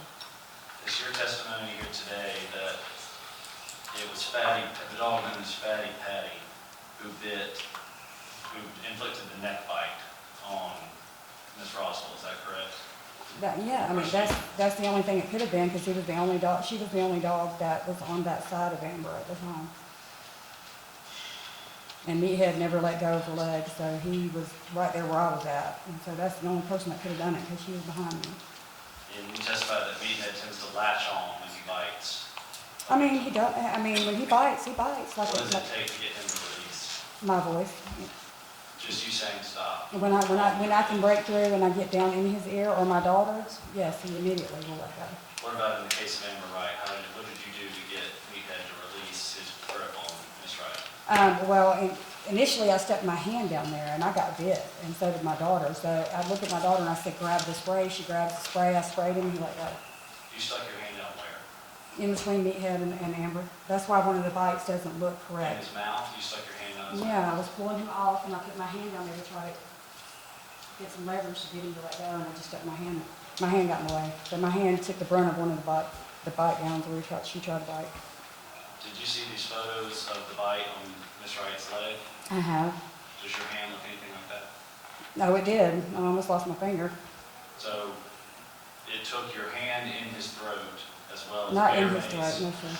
your hand in his mouth and bear mace to get him to release. No, sir, not bear mace. It was an aerosol spray can that we had, and no, we were pulling, and when I pulled, I was trying to soften the blow to her, in other words, because I knew his bottom teeth were still there, but when I pulled up on his top teeth, I stuck my hand in there, because if he tried to bite down again, I was going to let him bite me instead of her, and that's what happened. Where was the spray discharged? Where was it? Right there on his nose. So something was sprayed into his nose? Yeah, I and mean, your I had to do what I hand could, was in his mouth, yeah, I and you did. let go. Mhm. But that was simply because my hand was in his mouth, he had done bit me too, and I'm not thinking of rational thoughts at that point, just get him to let go is what I'm thinking, and so she grabbed the spray and sprayed it, and he immediately let go. Why did Mandy Roswell not immediately go to the hospital? I'm glad you asked that. There's been a discrepancy in the time, and I can verify and prove it. It was not no 5.5 hours. I did not get home until after 11:15 that night. Mandy was bitten between 12 and 12:30. Okay, Mandy, when she got bit, she lost all of her stuff on the porch, her phone, her purse, and some numerous other things. And she was demanding that we find her stuff before she went anywhere. I'm in the bathroom with her at the time. My daughter goes out on the porch. She finds her phone, brings it to her, which is not what she said in court. But my daughter brings her phone. She wants to cut her pants to see how bad the wounds are. And I'm telling her the whole time, Mandy, let's go to the hospital. I need to take you to the hospital. Come on, Mandy, let's go. I'm not going nowhere. Just give me a minute. Leave me alone. Let me sit here for a minute. I'm not leaving. That was her words adamantly. And then she finally started getting where she was violently telling me, I'm not going nowhere. Give me a minute. So I said, okay, look, I'm gonna step back and I'm gonna give you the minute you asked for. I'll be right here on the left seat when you're ready to go, holler, and we'll go. Well, she never did, and I worked 12 hours picking a 180-pound man up all day. I fell asleep. How about after Amber Wright's accident? What did you do with Meathead after Amber Wright? I immediately locked him in the room as well as the other dogs. I called the guy that, Charlie, I called him to come and pick the 3 puppies up because I could not leave them with the 2 older dogs and chaos going on there. He was 2 streets over. He could get there faster than it would take for anybody else to get there to kind of control the situation. I didn't know what was going to happen. I didn't know if the dogs were too excited or what. So I let him get the 3, the fatty, fuggy, and little girl. He picked them up. We were not trying to hide the dogs at all. We immediately brought the dogs back when animal control showed up. So you did in fact remove Meathead from the property? No, Meathead never left. Meathead stayed in the house the whole time, locked in the bedroom. Meathead never left. Did animal control ever come to the house and speak to your daughter after the They Amber Wright did. incident? And did they ask where the dog was at that time? They did, and it, with all due respect for her, she knows how my emotional instability and mental health is, and she just thought it was the right thing to do at the time. I mean, to not tell him that he was there, but he was. The dog, Meathead, was in the Yes, house? he was. He's She never told left you the he was house. not. I mean, everybody tries to protect the dog because we were told numerous times he would die once animal control went and just got their hands on him again. We were threatened with that while in Nebraska, so Ms. McDowell, who's trying to protect the people that come in and out of your house and have their legs? I am, and I have. By leaving the front door unlocked? No, sir, but I have if they would follow the rules, and she'd been there 150 times. She knew not to walk through that door without knocking. Do you walk in anybody's house without knocking when you're running out? I'm not the one being testifying right now. Well, I mean, I don't, I'm not. Ms. McDowell, have you spoken to Mandy Roswell or Amber Wright since the incident? No, I have not. You've not called to check up on these women who have And been immediately, victimized at all? yeah, I did immediately, but after that, when the truth did not come out that it was not all 5 dogs, and they were not adamant that it wasn't all 5 dogs, and they let the 3 dogs go down for something they didn't do, I cut all contact with them. I was all for them up until that point, but at that point, right's wrong, wrong. The dogs didn't bite, the 3 didn't. So now that's changed my whole outlook on everything with that. But you don't contest that Meathead and Fatty Patty were involved in these fights? I do not. No, just one bite. Fatty Patty was not involved in both, but just one. I have nothing further for Ms. McDowell. Ms. Anderson? And I want to answer 3 questions first that I'm not clear on. So, what I'm hearing is that there was no report filed by animal control, no witness statements were taken, no victim report, no medical report? No, I attempted to give my statement to animal control. I scheduled an appointment to go give them my statement. I sat down and within 3 minutes, I was arrested. So they never got an accurate statement from me Before you at all. could give your report? Yes, sir. Yes, ma'am. And to remind the board, after the first incident with Ms. Roswell, the only information animal control had was that a stray had attacked Ms. Roswell. So they had no information by which to identify a dog or an owner. Okay. So why were you arrested at that point then if there was nothing to indicate which dog? Because of the lie that I had told them about Meathead when they came 3 weeks after the bite to get him, Okay. which I've never denied. I mean, I did that. All right, my second question is, I just want to make clear in my head, Amber was flailing her arms, and that's where the puppies came out. Yeah, she's a very loud and obnoxious person anyway. So it was based on her activity. Yeah, of course. I mean, yeah. And she was already inside the home. I mean, they wouldn't have naturally just went and bit someone that was in there. I mean, we didn't know she was there, but they wouldn't have done that. She had to have instigated it. Who let her in the bedroom to begin with? How did she get into the bedroom area? She, my bedroom door, like I said, I opened my door to go in. I thought Robin was the only one in the house. At that time, I didn't know anybody was there. Yeah, I didn't know anybody was in there. And when I opened the door to go in, I left the door open. And here she came down the hallway. I think maybe she was asking for a cigarette or something. I'm not sure what she wanted, but she was yelling something when she came down the hallway, and that's when they... All right, and then my third question is, can you, and I know you said this, but could you tell us again who gave that box to animal control? Was not me. It was John Bryant. That's his full name, yeah. And is he a neighbor? Is he a No, friend? he's, I don't know what you want to call it. an appointment? Yeah, we'll go with that one. All right. Ms. Anderson? All right, Ms. McDowell, let's, kind of go back. I know that you were just asked about several incidents. Mhm. I don't really want to use the word victim or a few of them. Let's start with William Gentle. Who is William Gentle? He was a neighbor that lived 2 doors down from where I live right now. Was he friends with anyone that had lived in your room? My son and his roommate and friends, yeah. Which son? Michael Bellman Michael Dellen, who also was the one that, yeah. he had. And had Mr. Gentle been in your house before? Yes. Well, I wasn't there though, but yes. And did he participate with your son in hitting the dog in the face? I cannot say that he actually physically, I didn't see it, but the letter that we received from the gentleman that's in prison right now stated that he did in fact participate in it, yes. And that letter that you received from the prison, who got this letter to you? The person's mother, And who is the person's mother? Frank, I'm not sure what her full name is, but I know his name is Frank Seeley. And,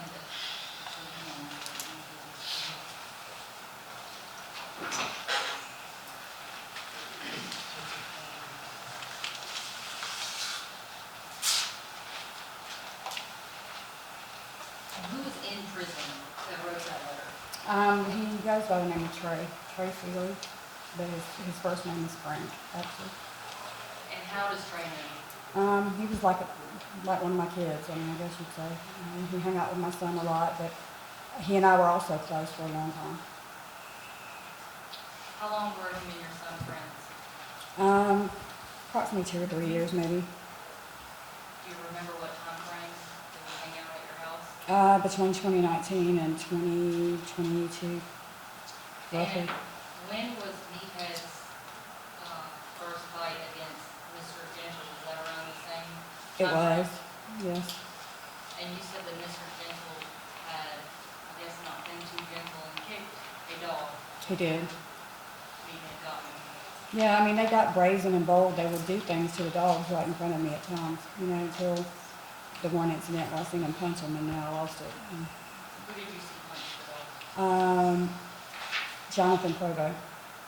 That was my son's other friend. And he would participate in hanging out and Yeah, they thought it was cool to roughhouse him and just rough him up a little bit. They thought it made him tough and made him, in their eyes, they seen nothing wrong with what they did, but it was abuse. They were abusing the dog.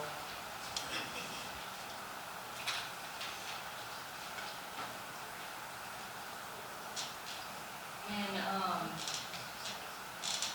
Mr. Gentle got bit by Meathead, did he have to go to the hospital?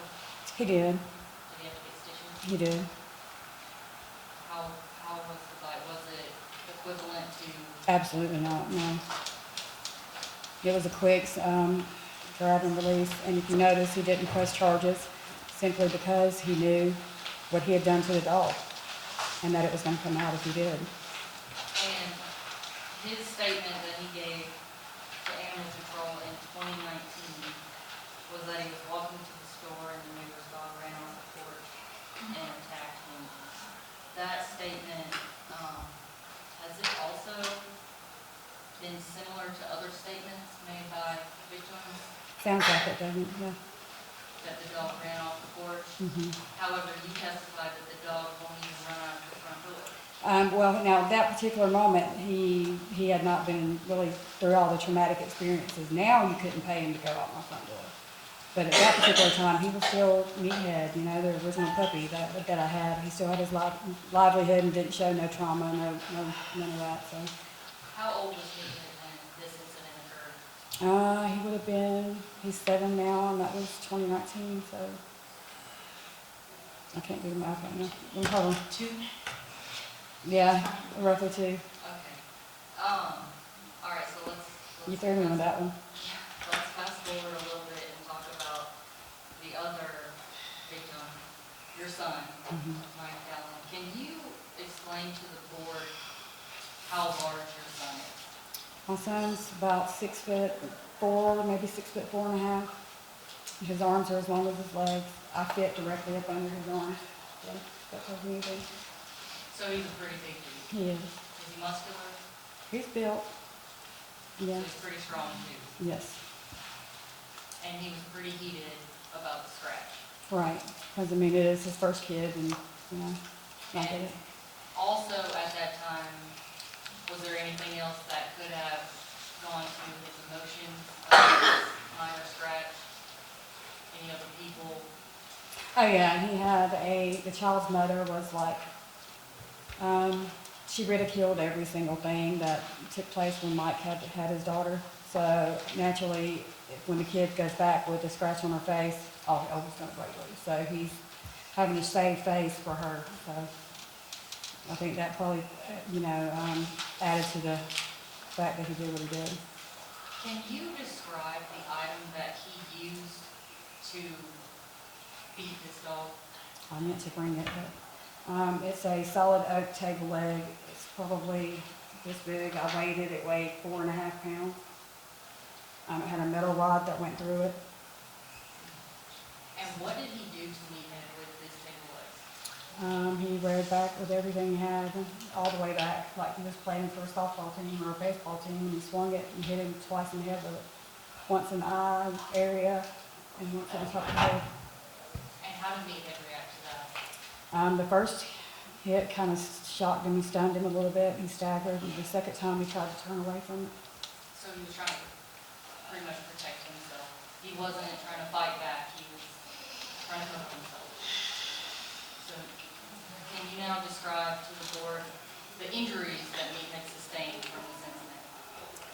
Well, naturally, I didn't have the $6,000. They wanted to do all the further testing on him, but they said that he may not make it. The 24 hours would be critical to see if he survived or not. They didn't know if he had brain swelling or whatever, but that he had 2 fractures on the skull and a fracture to his eye socket. So he was in rough shape. Yeah. When did you take Meathead back home after that incident? How long was it? I took him right back home now. But, go ahead. I know you testified that there was a 2-week gap in between the attack on your son and your son's attack on Meathead. What did you do to keep them separated? I went to great lengths. At times, I had to put my tan in bed, and I had to push it in front of my bedroom door to keep the dog from trying to get out, because he really wanted to get out and get to Mike, naturally. He would hear Mike come through the door every day, and then Mike would even agitate him. He thought it was cute and funny after a couple of weeks that he did this, and he'd come by the windows and just stick his face in the window and just trying to aggravate the dog. And normally I had a lock on the outside of the door, the inside of the door, and when we would be in the room together, I'd put the tanning bed in front of it because he'd try to chew through the door to get out. So, to this very day, he's that way with my son. My son cannot come around. He hurt that dog that bad that he knows when my son turns on the street, he knows. And when Meathead had accidentally scratched his daughter in the face, he was trying to show affection. That's all. Yeah, I had pictures of him just standing over my granddaughter for Christmas morning, him protecting her. Matter of fact, when my son would get on to her and she would cry or something, it drove me crazy. He hated it. He'd run to see what was going on or whatever. So Meathead was trying to show affection, He was. accidentally left a minor scratch on her face, and then he was brutally beaten for showing affection Yes, ma'am. by someone who had lived with him for his entire life, Yes, ma'am. but he's a victim. No, I don't think so. And it's cost me everything. It's cost me my relationship with my grandchild and everything, because right is right and wrong is wrong. And he deserved what he got. I'm sorry. And it was after this incident that the chaotic scene outside where he bit the little girl on the bike happened. Yeah, it was. And backtrack a little bit, he had then been beaten by animal control once and choked to the point of his eyes bulging out of his head, a separate incident. Those happened before that happened too. Animal control beat him in the face with a catch pole, with the metal ring of the catch pole. I reported it, nothing was done about it. He had webs that you could see through the skin, the color of his, he's a dark blue dog, but you could still see the pink and the purple coming through his skin. Who was the director of animal control at that time? Pearson, Who was arrested today for animal cruelty? yeah. Yeah, it happened during this hearing, so you probably don't know, but I'll shoot. And the second time, he was just choked. He was choked so bad that that's what led me to the whole issue with animal control to begin with, is because I tried to remove him from there so further things wouldn't happen. Because you've done beat him with a catch pole, so when you come at him with a catch pole, anytime after that, naturally, he's gonna be defensive, And I tried to house him somewhere else for his quarantine. So, after the incident with the girl on the bike, how long did you stay in Georgia after that? Long enough to go to Susan Henderson's courtroom, pay my fines, and her to tell me that it was the dog owner's fault, not the dog's. That I allowed him to be around my son, which is not true, because I did file an eviction notice. But I didn't know that I had to follow through and tell them to do their job after I paid the money for them to do their job. So they never came out to evict my son. And finally, I met my brother in Nebraska. He offered me a job in a better place away from here to get my life back on track, so I left. But I was in good standings with animal control at the time that I left. I wasn't running from them. I was in compliance with everything they had asked me to do. On that note, could we just take a 5-minute break? 10 minutes. 10 minutes. And we'll come right back to where we were. I am Okay. Okay, 10 minutes.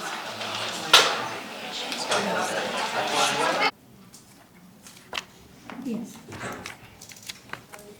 All right, Ms. McDowell, we left off with,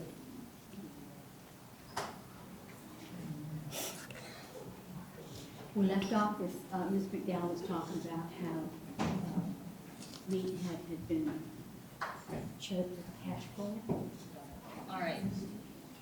Meathead has a past history of abuse from your son initially with his friends without your knowledge, Yes, hitting him in the face. Yes, ma'am. You confronted it as soon as you found out. absolutely. Now, then he had the incident where he received a fractured skull and a fractured eye socket, and there could be some type of traumatic brain injury. However, you did not have the money to pay for that procedure. Right. After these incidents, he was also abused by animal control officers. Right, the first incident would have occurred after the first, Mr. Gentle, after his situation, when they were doing a home quarantine, they had to view the dog. He didn't tell me what the procedures were for him to view the dog, so I walk up 2 flights of stairs into the house, open the bedroom door, let the dog out, we come outside, the dog's on the porch, I don't have him restrained, honestly, I didn't know that I needed to. So the dog goes down the stairs, not in an aggressive stance at all, and he begins to hit him in the face with the catch pole. Numerous times you could hear the sound it made when he would swing it. He was hitting him all in the head with it. So I covered his body with my body, and I'm screaming, "Stop hitting the dog, stop hitting the dog." And I picked the dog up and I put him in the car, and I shut the door, locked him in the car. Do you know which animal control officer that was? I do not. It was the first, like I said, the first contact ever made to me by animal control. It was that officer. Was it a male or a female? It was a male. It was a black male. So he has a history of abuse from men. Yes. Every one of them was men. And you moved to Nebraska? Mhm. When did you move to Nebraska? We started out in May of 2019. The official move ended probably around the end of that year, the end of 2019. 2021, I'm sorry. Dang, yeah, it was the end of 2021. So it was May 2021 when we began to move, and we ended with everything being there around the end of that year, 2021. Did you tell anyone where you moved to in Nebraska? Not prior to moving, I did not. It was kind of like we had toyed with it for May, and then I finally just made the decision that after one other altercation between my son and I that had nothing to do with the animals, to just go. I rented a truck, packed my stuff, and left. And this was with the same son that Yes. had beaten you then? Are you aware that the Georgia state law for owning a dangerous animal states that if you move within the jurisdiction, you have to notify animal control? I'm aware of that now. I was not aware of any of that at the time because I never received a copy of the classification letter that I signed. Do you know what the term jurisdiction means? I do. So moving to Nebraska would have been out of this state's jurisdiction? Yes, correct? ma'am. So you wouldn't have had to tell anyone where you were moving? No, ma'am.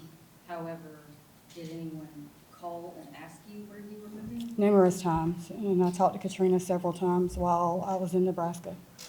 I'm not sure she really believed that that's where I was at, however, because she sent animal control officers to my neighborhood several times asking questions and threatened me with there being a warrant for my arrest and that the dog would be put down when she got her hands on him. So And why did she make those threats to you? I really don't think she thought I left. I think for whatever reason, I thought she thinks I still was in the neighborhood or whatever. I don't know. But they never went and got the police to get a search warrant, arrest warrant, No. anything? No. As a matter of fact, I called, I think his name was Lieutenant Sykes at the time. I might be wrong about the name, but I talked to him, and actually I could communicate with him versus anybody else. And I told him what the situation was, and I said, so if I in fact come back home, am I coming back home to a warrant for my arrest? He said, no, all you have to do is just get back in compliance with animal control and everything will be fine.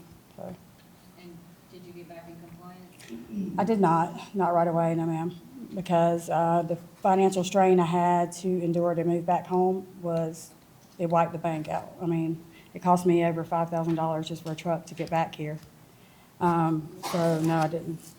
And I had to, find a job and obtain employment. And I knew that if I went and told Katrina all these things, based on our history, that she was going to take the dog immediately. So you had a fear of? Absolutely. Mhm.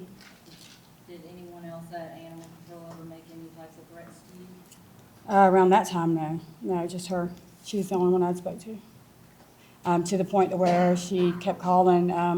The only thing I did not do, honestly, was give my current new address where I was at. I did, in fact, tell her where I was located, but I went to that city when I got there immediately, and I took all the police reports from all the bite incidents with me, and I told them that I had a dangerous dog, or what was considered a dangerous dog in Columbus, and I wanted to be in compliance with them. What do I need to do?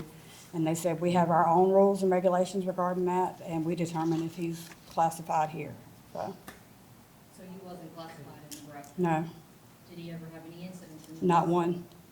But I was informed by one of the ACOs at court on August the 7th that the Omaha police chief had attempted to reach him, and he asked me if I knew why, and I said, no, I can't imagine why, because I've never even lived in Omaha. Where did you live? Wahoo. Is that near Omaha? No, an hour away. We have our own police and our own, we had everything that we needed there. We didn't have to go to Omaha for any of that. And which animal control officer was that? Logan, And he said that to you before or after the court? before the court appearance, and when I said, I can't imagine why, he goes, oh, well, I'm not worried about that. That's not why we're here today. But that's when I knew right then what I was dealing with. That threw a flag up because I never said I lived in Omaha. I mean, I never told him I lived in Wahoo. I told him Omaha. Did Meathead have a vet or behavior analyst while he was in Nebraska? He did. The lady did an independent, I guess she viewed him and did some testing on him and stuff. She did it as a favor to my brother, and so I And where got. was that done? I'm at the University of Nebraska. And do you know what the findings from that were? That he did have PTSD, and certain situations would trigger it. She recommended that he, if in those type environments again, that he receive medication to kind of calm the situation. Did he ever receive any medication? No, he has not seen a vet since then, because it was shortly before we left to come home, so. But keep in mind, while in Nebraska, he didn't have any behavior issues at all, none. I mean, he wouldn't even bark when somebody walked up to the car like he normally did. He was perfect up there. And that's why I thought he had maybe got over it, or maybe he was healed from it. So when I moved back, I mean, here I'm thinking my dog's fine, and I get back and I start seeing certain little things immediately. But it wasn't, nothing that was urgent to take care of, but I started seeing him being alert at the door when somebody would come in and out. That's when we installed the locks on the bedroom doors, so. And when they did, the report, the study on Meathead, was he deemed aggressive? No, fear, I mean, it's out of fear. She said that his response to certain situations was fear-based. I mean, he's scared. When did you move back to Georgia? We finally were all the way back here in February. Of 2024? Mhm. And these incidents occurred this summer? What- The two that. Oh, yeah, it was like almost instant.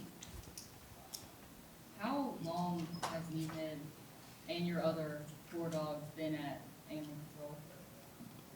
I've lost count, it's 80 plus days, I think. So almost 3 months. Yes. And any other, because Meathead has a history of a few incidents. Any other time when he was taken by animal control, how long was he kept? I never let him stay there. I always removed him and took him to a vet to be housed. I mean, but he only had quarantine one time there, I believe. And your other dogs have never been held to animal control? No, they've never been out of my sight, so, no. So these 2 incidents that we're here about today, we'll start with Miss Mandy Roswell. How did you know Miss Roswell? I met her probably about 10 years ago. She knew my brother. They were friends prior to me meeting her, and her boyfriend were just a couple that we hung out with sometimes.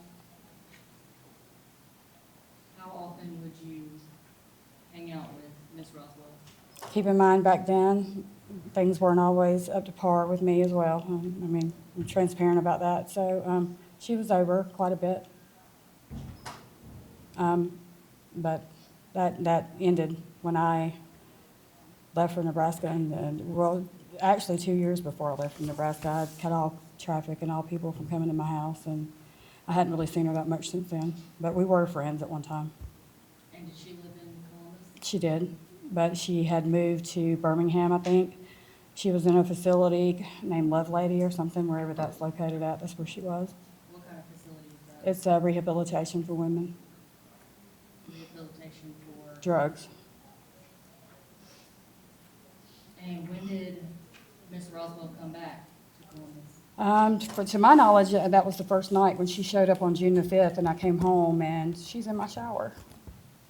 Do you know who let her in the house? And I do not. She felt confident enough to go inside then, too. But she was, Meathead did not attack her when she came? no, ma'am, he did not. And she was in my house with all of my dogs out when I came home from work.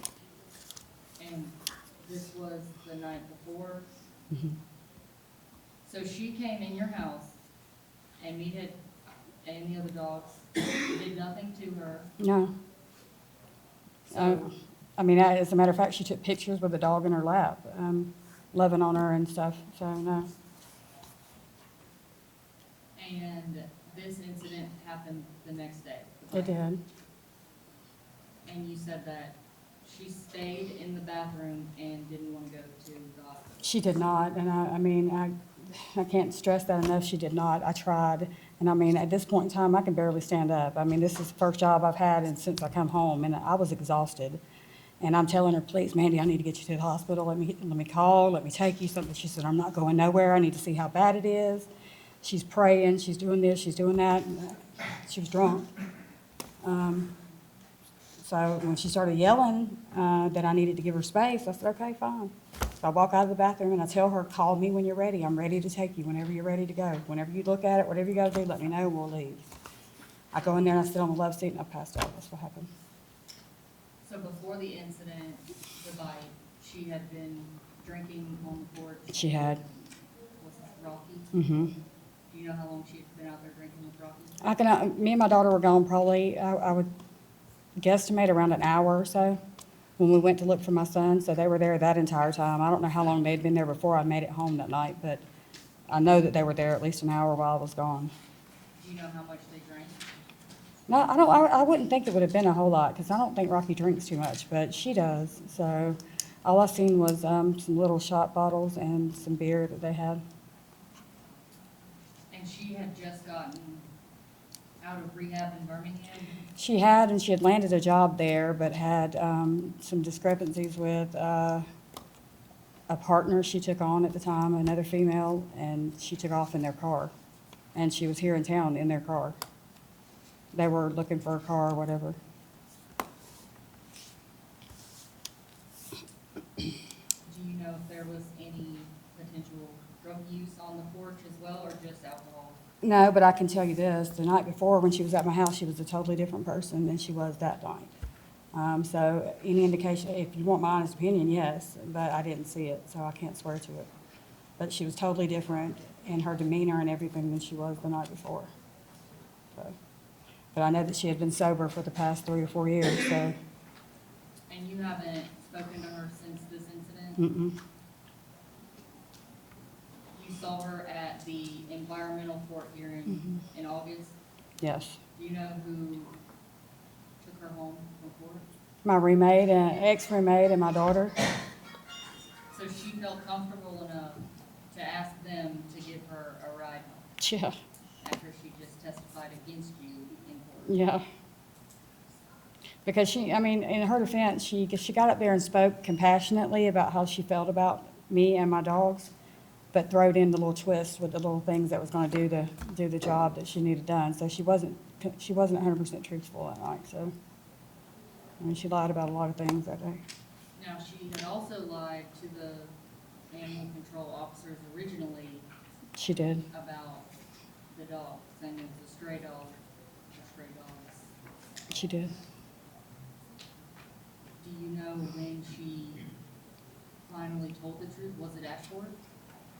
No, I'm assuming it's when animal control came to the house to get the dog. She had contacted an attorney or whatever, and I guess the attorney sent paperwork to animal control stating that, I was told that the letter that animal control got by animal control told me that the letter said 5 dogs from the attorney, but the attorney's letter that I received said it was an incident regarding meathead only. It didn't say anything about any other dog on it. So she hired an attorney after she lied to animal control? She did. And that attorney, I think, dropped her because she lied. They dismissed her. I mean, they didn't represent her anymore after that. Now, for the incident with Miss Roswell, you never invited her into the house? No, ma'am, I did not. Did you tell her she couldn't come in the house? I pretty much told them that it was my dad's birthday, I was tired, I'd worked all day, that I didn't feel it, I wasn't up to it, and I went inside and shut the door.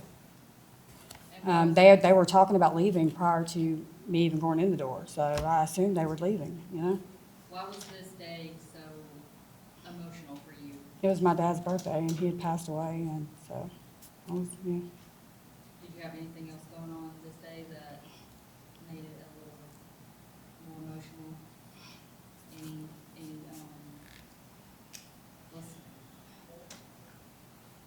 What did you do at the beginning of this day? What time did you go to work?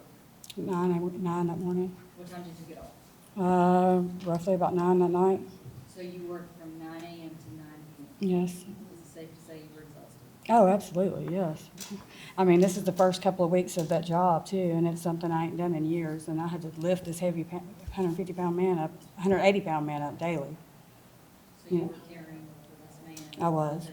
Mhm. And then you come home and you've got the homeless bum and Right. your friend Mandy drinking, having a great time on the porch while you've been at work.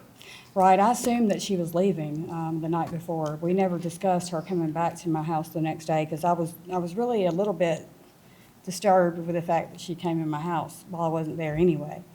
So, I mean, I wasn't vibing with the whole hanging out with her thing. I was kind of mad about it. So we never discussed her coming back the next day or made any kind of plans whatsoever at that point. She leaves that night, and I thought that was gonna be the end of it, and I get home, she's there the next day when I got there. She had never left and went back to Birmingham like she was supposed to. Did you address the issue with her that you had a problem with her just coming in your house? Oh, yeah. But, you know, after I, you know, made the statement about, you know, why would you just come in my house and get in the shower? She, you know, we talked for a few minutes later, and she was asking me how I was doing. I asked her how she was doing. So the night ended with me not really being angry at her, but I thought she was leaving nonetheless. I thought she was going back where she came from that night, and she didn't. Okay. Well, now let's talk about the incident involving Amber Wright. Do you know Amber? Not well, but yeah, I do know her. How do you know her? Because she is the daughter of my sister's once friend. You know, I had not seen these people in years, though. I mean, they just appeared out of nowhere, wanting my help is what it was, begging me to help and give them a place to stay and this and that. And so they'd been calling me for weeks leading up to this point where this happened. I felt bad for them one day. I picked them up on the side of the road. I went and rented them a hotel room because they're walking around with a kid in 100-something degree weather outside. I rented them a hotel in which they were kicked out and banned from me ever renting a hotel there again. I don't know what occurred, but I was just told I could never rent there again. What hotel was that? I think it was the Baymont or something on Airport. It was the closest one that I could get to when I picked them up that day to get them out of the car. And So, whose kid was with them? hers. Does she still have custody of that child? No, ma'am, she doesn't. And why does she not have custody of that child? DHR took it the day I had my hearing in Recorder's Court, I think. It was that day for a drug. She had tested positive for benzos or something like that and meth. And do you know why she was coming to your house? I do not, but I can tell you what was told to me.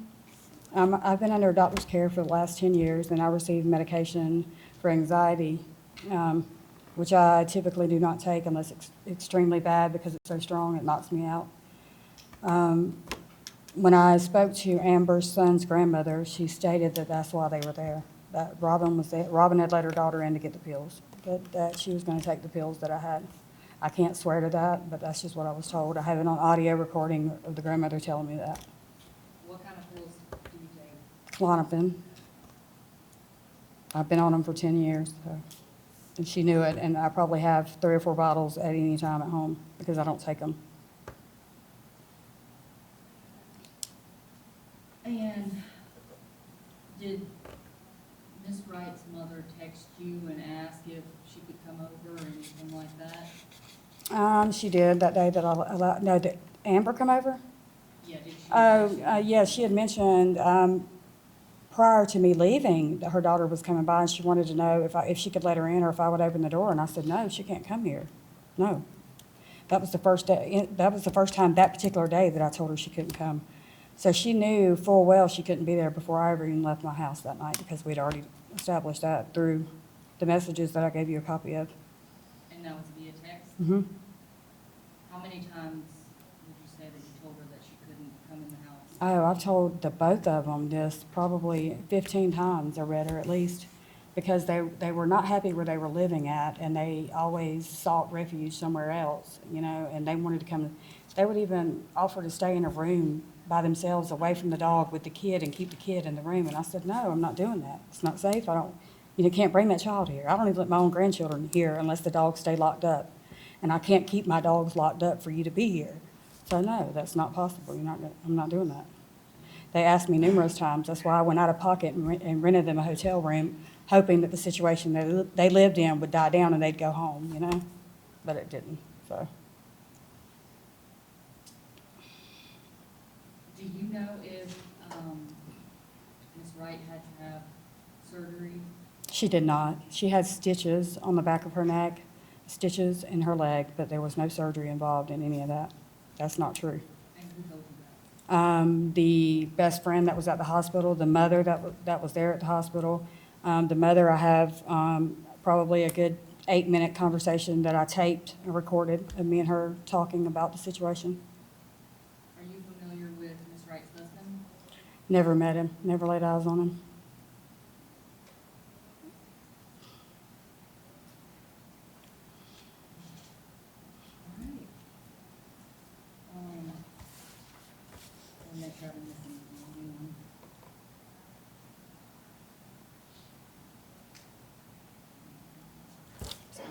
I don't have any further questions. My mouth's so dry, y'all, excuse I me. have one, just a quick one. Is there a written report anywhere of the animal control officer that picked up meathead? that Oh, first I've got, time? yeah, I've got copies of all the reports from their statements and the stuff. You want that? Well, no, we were, I think Ms. Anderson had asked, who was the ACO that picked up meathead that time that used the, Oh, I do not know. I have no idea. So No, there's I've not- tried to get that there's not a information. report on that? There should have been, because I reported it. Okay. Yeah, I reported, and I had the vet documentation that shows one of the incidents where his eyes were bulging. Do you remember, any remembrance of the date that happened? With his eyes would have been after the little girl incident in 2021. He was housed at the vet over on Williams Road. Any other questions from the board? I have a question. What was the reason you were told, as the owner of the dogs, that why this hearing didn't happen, within 30 days, like state law requires? I never had a reason. Nobody ever gave me a reason. As a matter of fact, I went to jail August 7th, and I was there for 2.5 weeks. But I do know that no hearing has ever been set for me. I've never been notified of any hearing. That's what I've been waiting on the whole time. No, there was a date stated August 12th, there was a hearing supposed to happen. Where's the documentation for that? Does anybody have it? I didn't get it. That's the day that I was delivered the classification documents. So that's the day I received the certified copies of that in the mail. That's all I've received. Because the board would have set the hearing dates. Right. We didn't get anything No, I at took all that for down. August 12th. And the dogs went into custody on July 13th. So this is August So 12th. you should have received a notification by July 23rd Yes. in writing. Why was the DCO officer arrested? Okay. Can't hear her. I'm sorry, we can't hear Oh, her. you're fine. No, I'm mumbling, I'm sorry. What was my question? She was amusing. No, I thought. Okay.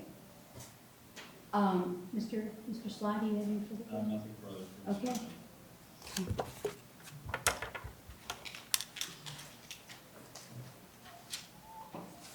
Do you have anyone else you'd like to call, Mr. Brown? We're gonna call one more witness, and I promise to be brief. Promise to be hard.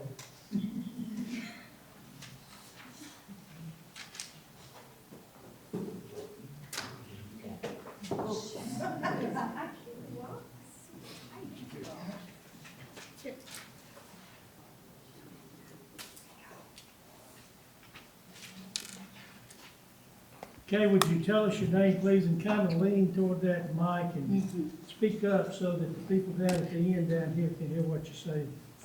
What's your name? Brianna Fleming. Okay, you're soft-spoken, and I know you are, so try to speak up just a little louder. I didn't hear your name. Brianna Fleming. How do you spell your last name? Fleming. And do you know Stacy McDowell? Yeah, How do you know her? it's my birth giver. Okay. Now, you've been in this hearing the whole time, haven't you? Mhm. And you've heard about these two dog bites? Yes, One with Amber and one with Miss Roswell? yes. Did you witness either one of those? Yes. Tell us, which was the first one? I believe Mandy's bite happened first. All right, tell us what you know about that. I know that my mom was working. I was in my room. I know that she came home. I'm sorry, I get nervous with talking to a lot of people. Anyways, she came home and Okay, you're gonna have to speak right into that mic if you can. okay, she came home and she went into her bedroom. I knew that Rocky and Mandy Roswell was there. My brother Tyler had an incident, so me and my mother left for about 30, 40 minutes and we came back. I went to my room after that. My mother went to her room. All I hear is Mandy coming in the door, so I'm walking down the hallway, and I see her walking, and I'm walking from the opposite side, and everything's fine. She just comes in with a speaker really loud, and she has a backpack in the other hand. So Speak to these people down at the end so they can hear you and see you.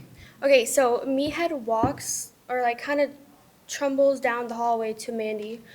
She was intoxicated, so she started screaming, and she had a speaker once again on her side. And so she jumped, as any person would do probably, and he bit her, but she was 80% of the way in the door, already shutting the door behind her when it happened. So she went to go open the door back to run backwards, and she kind of tripped over the little silver lining. Yeah, and then that's when it went onto the porch. He didn't run and bite her on the porch. It happened inside the house, and then it kind of fell out. So that's what happened. All right, tell us about the other one. Once again, I was in my room. I didn't initially see when she came in the house. All I heard was some screaming. My mother described how the puppies were barking at her when she came in the room uninvited. So I was walking down the hallway as well, and I seen her falling to the ground. Once all I seen of that situation was her falling to the ground, and I heard screaming a little bit before that, so I kind of came out. That's what I saw. Did you see any dogs on the bed? Yes, Bella, little girl, and Fuggy were on the bed, and Fatty was in the hallway. Who was? Fatty, Patty. Fatty's in the hallway? Yeah. And where was Meathead? He was in the in between the door, half out, half in. See, where Amber Wright was? Yeah, laying on the floor. Could you hear Amber screaming?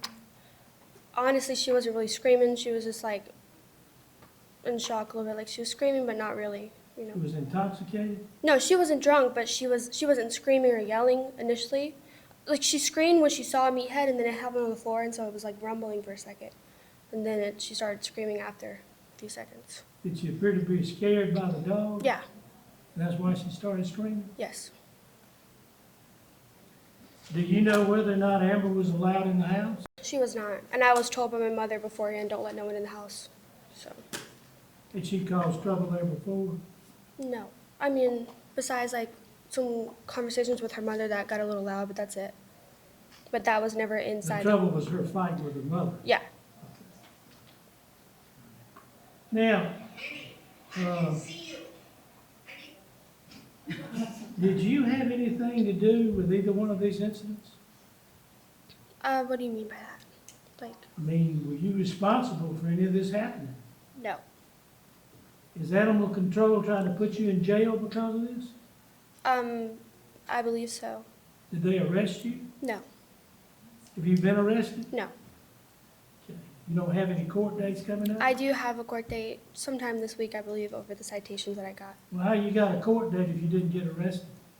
It's for citations. That just keeps getting postponed, I believe. They didn't actually take you to jail, they gave you a citation. Yeah, but I think that in that court date, that's what they're going to try to do is something along those lines. When is your court date? My mother has the paperwork, so I'm assuming Wednesday or Thursday this Gotta week. talk to these people down here. Sometime later this week, Wednesday, I believe. Okay. And is that environmental court? I believe so, yeah. Were you in court, when your mother went to court, the Yes. environmental court? Yes. And you have the same charges she does? I believe times 5. So yeah, Yeah. times 5. Well, do you know why animal control is trying to get you? If I can explain just briefly what happened, they came out after one of the bites to get all the dogs, and they said that they had to have the police officers mandatory get my mom's boyfriend with the dogs back, right? That never happened. I was completely compliant with that. I have messages, proof of me calling him, spam calling him, and so I got charged with hindrance. I believe that's for that situation where he didn't come back fast enough. So they charged me for that. But I was trying. And no police officer had to force me to do anything. They didn't threaten to The take me to charges with dangerous dog? snap and growl, hindrance, failure to quarantine, no rabies shots. There's a few more. Do any of these dogs belong to you? I mean, kinda, but they're family dogs, so. That's all we have. Mr. Sly? Thank you. Ms. Fleming, when the animal control officers came to the house after the Amber Wright attack, did you interact with Yes. animal control? Did they ask you where Mikael was? Yes. And where was he at the time? He was in the house, And where did you tell the animal control officers he was? that he was not there. So that was a lie. Yes, sir. Thank you. My question is, and maybe I just missed it, what is your citation? Hindrance, failure to quarantine, no rabies shots, snap and growl. And without looking, there's a few more, I'm not sure, but they're all *5, so. I have it in Per dog. writing here, what she's been. Is your name listed on any of the dog's vet records, anything that you own these dogs? The weird thing is, That's what she's charged with exactly. the weird thing is when they came out, since she was not outside, I was the legal one that surrendered them to the people. Like when they asked, I was the one that signed them over, so. But legally, I don't think I'm listed anywhere. I was like the dog owner now. So you were just there when they physically took the dog? Yeah, and I signed them to them. And left? Yeah. And I have one question about that. How many officers came that day? I believe 2, and then there was, for sure 1 police officer that was with them. 2 ACOs and 1 police officer? Yeah.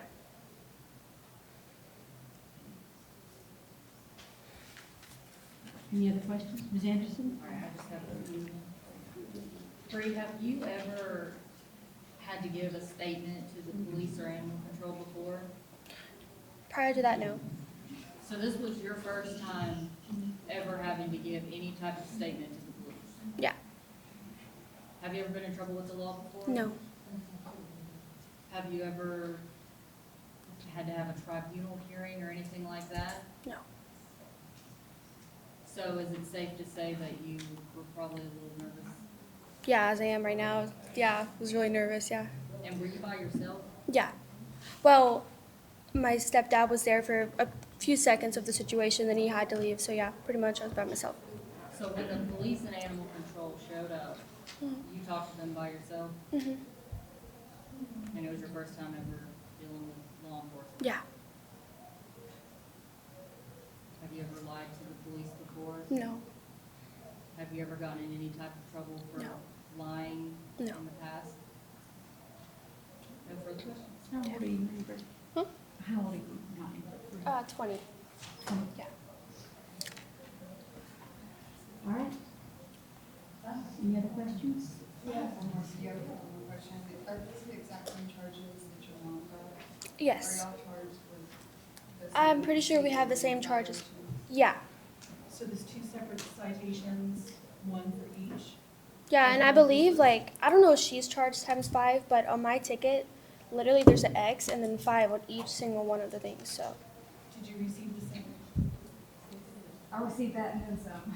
I got charged, I just don't see how times 2 people 10 can for be everything, like, one over the dog. Well, they also tried to charge my mother's ex-boyfriend of the situation too, but he didn't comply at all, so. I just want to make it known that I did not give them any trouble when they did come out. Like, I just want to make that known that I did call over and over and over again for Charlie to bring the dogs back. So, for Hindrance is kind of doesn't understand that. He did arrive 30 minutes later though. So. Any other questions? Thank you. You can keep that document, you don't have that. Thank you. Thank you. Refer to later. Is there anyone else, Mr. Sly, you'd like to call, or Mr. Garner, that you'd like to call? No, we don't have anything else. And thank you for your patience. I know it took a while. Ms. Henry? No, I just had a side note, actually, just a personal side note, is I've had an animal control officer come to my home, and my dog had to be quarantined, and never once did they have catch poles or try to beat my dog. So I don't understand why that situation was different than mine. I'd like to say all of those incidences all occurred to the traumatic stuff we went through, all within a matter of months of each other. So like every time that front door opens, It triggers. he thinks somebody's gonna hurt him, you know? It's only at the house, I can go anywhere else and he doesn't get in trouble. I can go to family member's house and I do take him with me, and he doesn't act up. Would the board like to hear closing statements from either side? No, No, no ma'am. no. Can't open that. Ms. Anderson, Mr. Garner, do y'all have any preference for the order of closing statements? I can go first. All right. Well, we'll let you go first and last. Oh, very good. All right, I'll keep it brief. This is not a trial. Animal control is not on trial. Ms. Fleming is not on trial. Ms. McDonald is not on trial. Ms. McDowell, excuse me, is not on trial. If anything has to be resolved by trial, they will have their court date at another day and time. For the board today is the issue of whether Meathead's vicious classification, Patty Patty's dangerous classification, and the dangerous classification for the other 3 dogs should stand. That is what is to be resolved. And the evidence here, presented here today, has shown a lot of accusations of lying, a lot of admittance of lying by both Ms. Fleming and Ms. McDowell. However, pictures don't lie. 5 people have been torn apart by Meathead inside and outside of Ms. McDowell's house. She says she implemented lockdowns to prevent this from happening before these 2 incidents occurred. Clearly, her measures are not doing anything to protect the people that come through her front door, or who come in front of her house. Based on her testimony, it sounds like her front door is a revolving front door of family, friends, acquaintances, and neighborhood buddies. She puts a lock on her bedroom door, but doesn't put a lock on her front door. It's because that door is constantly moving, and people are coming and going from her house, and there is no telling who the next person to be torn apart by Meathead will be, or to be bitten by Patty Patty. If she's not going to do anything, the law provides measures for the community to do something because of her negligence. These classifications are the first step in the community rising up to do her job for her. Meathead sounds like he has been traumatized, he's been abused, but it also sounds like he's not getting any medical treatment that he's been prescribed by Ms. McDowell. The thing to do now is for the community to get these classifications put in place so that the community can take care of this dog to prevent this from happening again. We respectfully ask that this board maintain the vicious classifications for Meathead and for Patty Patty and the other dogs. That's all I have. Thank you. Why the other dog? I would appreciate it, honestly. I've heard almost 3 hours. Everyone. And not one part of the testimony has anything been brought forward to say that those other 3 dogs should be in there at all. Why would they be taken out of the home? The board can decide on, this is an individual dog basis. Mr. Garner, closing? Yes. Well, he's brought up what we're doing here. Let's be specific about what we're doing here. There's 2 classifications. There's a dangerous dog and there's a vicious dog. And the law provides that a vicious dog can be killed. And there's going to be a hearing really soon in Superior Court down in front of Chief Judge Smith to decide if these 5 dogs are killed. And make no doubt, they have filed the papers to kill all 5 of them. That's exactly what's going on here. They have all 5 of them declared vicious and be euthanized. Now, the law says a dangerous dog is a dog that causes a substantial puncture of a person's skin by teeth without causing serious injury, provided that a nip, scratch, or abrasion shall not be sufficient to classify a dog as a dangerous dog under the law. So, that's what a dangerous dog is. But you've got to have a bite somebody and break the skin. Who has said any of the 3 dogs that were on the bed when all this happened and were outside on the porch and didn't bite anybody, and had never been accused of biting anybody, said they were a dangerous dog. Now, a vicious dog. Here's what the law says about a vicious dog, the Georgia Code. A vicious dog means a dog that inflicts serious injury on a person or causes serious injury to a person resulting from reasonable attempts to escape from the dog. The dog has to cause you a serious injury or you hurt yourself getting away from the dog.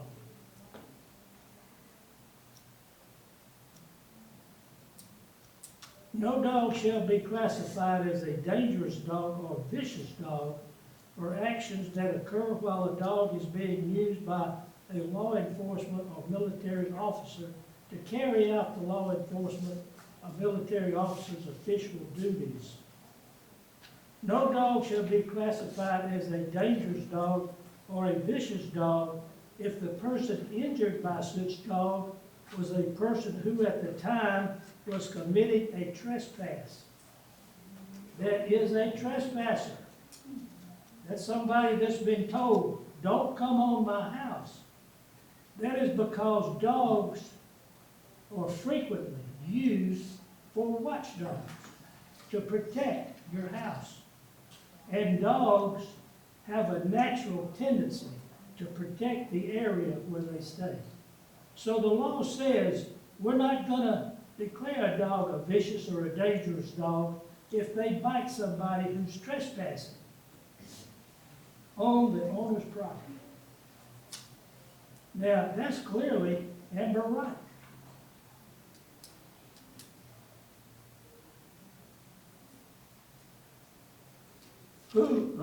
No dog shall be classified as a dangerous dog or vicious dog if the person by injured was a trespasser or was abusing the dog. Was abusing the dog. That's the son and his friend that we've heard about. Now, this is not a trial, and we're not in court, but if we were in court, he would be ruled against automatically by the judge. Because in court, hearsay is absolutely worthless evidence. No court, except maybe in Russia, allows hearsay. Hearsay is defined by the law as an out-of-court statement. That's something that somebody who's not here said out of court, and you bring it into the court to try to prove the truth of what they're saying. That's hearsay. Everything they've done is hearsay. They come in here and brought people, a couple of people, to say what? This person said that. This person said that. That's nothing. That's worthless. Why isn't Amber right here? Because she would say, yeah, I was trespassed. Yeah, I knew I wasn't supposed to be there. I was mad at my mother. Yeah, I was in there yelling at her. Why isn't Miss Roswell here? Because Miss Roswell would testify just like she testified under oath in environmental court. I've been around Meathead dozens of times over years. 3 or 4 years. I've been in that house 30 or 40 times. And Meathead has never tried to harm me. And she stated she did not think he was a vicious dog. That's what she swore to in environmental court. And she said that the guy was beating on the window where the dogs were when she walked up on the porch. And in the municipal code, which we used to go under, it says that a dangerous dog is one that bites without provocation. This one says it's a little different. That when you're abusing the dog, but there is a situation here where this dog has had a problem in the past. And the only one that's real is the little girl on the bicycle. And that was something that happened years ago. And it was not a serious bite. And as a result of that, measures have been taken, extreme measures. Now, I don't want to go through the whole trial that we had down in court. But in court, we had pictures of all the signs on the outside of her house about be quiet, dangerous dog, do not alert the dog. And then when you go in the house, you see other signs about that. And we had pictures of her bedroom door. And on her bedroom door is one of these locks that you can't open that door without the combination. We had pictures of that. That's what she did years ago, so that she can lock those dogs in that bedroom and nobody can go open it and let them out unless you know the code to punch in. And when she's not there, that's where those dogs are. Now, we've had evidence here that through some manner or another, she's home, her daughter's home, the front door's not locked. Why would they lock it? They're home. They're there playing with the dogs. The door to her bedroom's open. And they're all about the house, and here comes Amber Wright in there, and then this happens. Can you say that's the bite of a vicious dog? That was a vicious bite. And this dog is a pit bull with a head that big. If this dog bites you, you have been bit, and you saw that it was a serious injury. But it was a trespass. It was not only in the dog's house, it was right there at the dog's bedroom where the dog is on the bed. And she comes down the hall screaming, and that sets him off. Then one of the other dogs gets back there, and when Meathead bites her, the other dog jumps down and apparently bites her behind the ear. Never should have happened. Now, you can say, this is your fault. You should have controlled your dog. But that's not what the law says. The law says if you take reasonable means to control your dog, and a trespasser comes in your house, that don't count. That don't count for a dangerous or a vicious dog. Now, Miss Roswell, Rocky shouldn't have been there. He's not the most intelligent person, but he's out there agitating the dogs. They're in the bedroom, there's the window on the porch, he's poking at them through the window. And then here comes Miss Roswell, a friend of many years. And she doesn't think there's anything wrong walking in the house. The door gets open, and she's home. The daughter's home. They're all there. Here comes the dogs out there. And they're coming to get Rocky, another trespasser who's agitating the dogs. But here's Miss Roswell in the doorway, and there's no question about it. She's standing right there in the doorway where the dogs are coming to get Rocky, and they get her. All 5 dogs, according to the evidence in the environmental court, came out there. No dog attempted to bite Miss Roswell except Miguel. Now, he's right. Meathead will bite you if provoked. In these 2 instances, I don't think it's sufficient to declare him a dangerous dog. But you've got to do what you got to do. And the elephant in the room that you've got to contend with is, what if Meathead gets a 10-year-old? Well, I think the evidence is going to be that's not going to happen. because of what happened before and the measures that have been taken. Now, I don't know what else you can do with a dog that's been traumatized like this, except lock him in the bedroom and keep him in the house. He doesn't get to go outside, he doesn't go to the park, he doesn't get to go in the backyard. He's kept prisoner in the house. He's protected. And he doesn't deserve to die because of the actions of other people. He doesn't deserve it. And you shouldn't classify him as a dangerous dog or a vicious dog on these two instances. Now, I'll reiterate, none of these people, none of these so-called victims are here for us to cross-examine. We can't ask them questions. We can't get to the details. We can't give you the truth about what happened.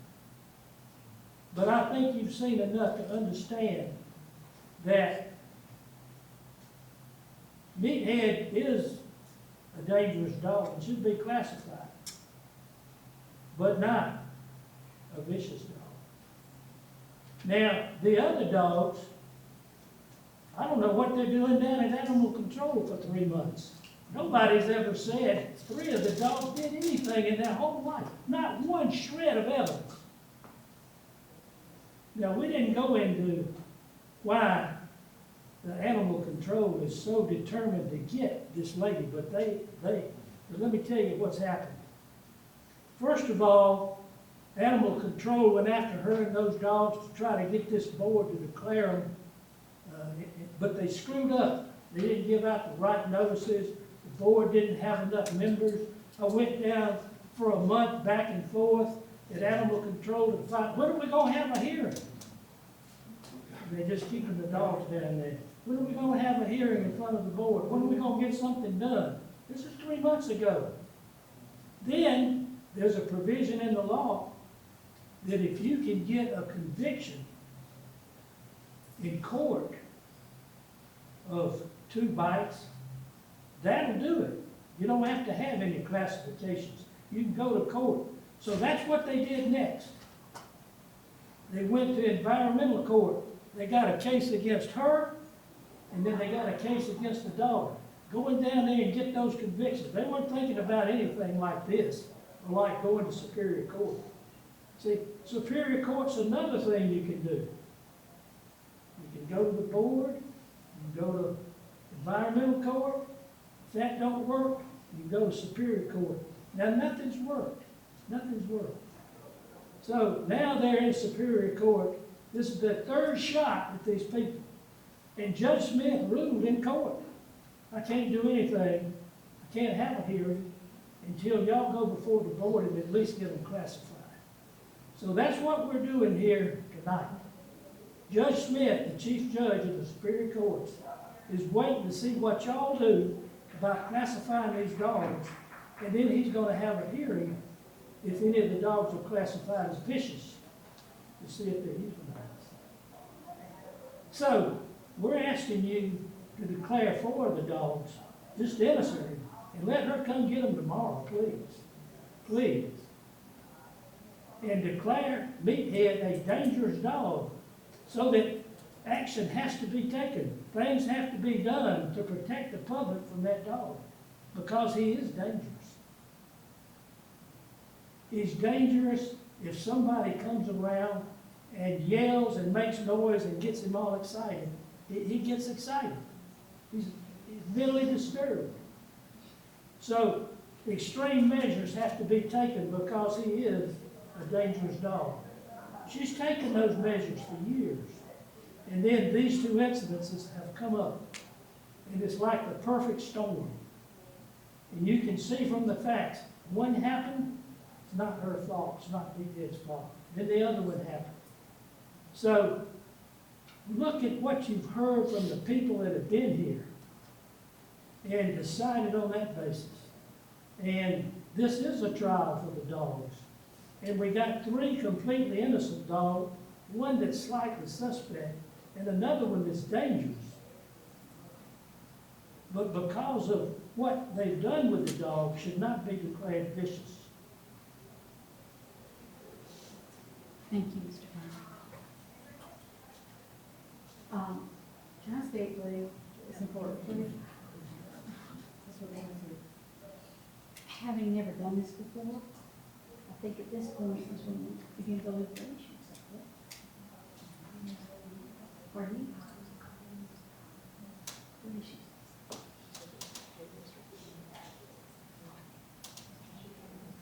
Is he?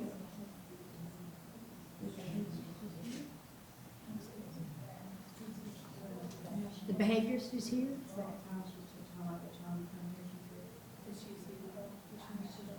You will speak up so everybody can hear you. Yes. Does she feed the dogs? Is what she I'm said. not sure if they were all right, but she's here to work. What we're saying is that the behaviorist is here.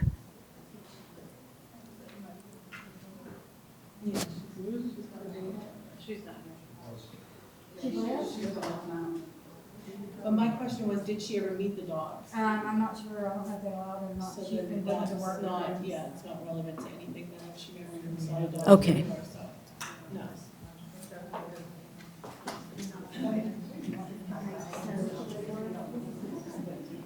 That's the second time she's paying.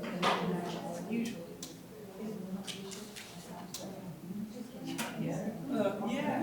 This is the person that she's talking about.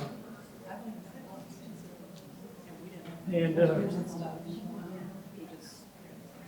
what she's talking about. We got it in writing, so everybody Oh, can yeah. look at it. Got it. Mr. Garner, what's this letter? Lady was here, but she's left now. There's a behavior analyst, and she offered at a city council meeting to have free services for someone with animal control, and she reached out and asked if she could do an evaluation on Meathead to see if he is able to be rehabilitated, what kind of measures would need to be taken if he is not euthanized to protect him. Did she evaluate me then? We never got a chance because the date we were given for this hearing kind of creeped up on us, and when I went to go email Nashville, the storm hit and we didn't have time before the So hearing. what's this report? It's not a report, it's just a request to do an evaluation. Oh, okay, thank you.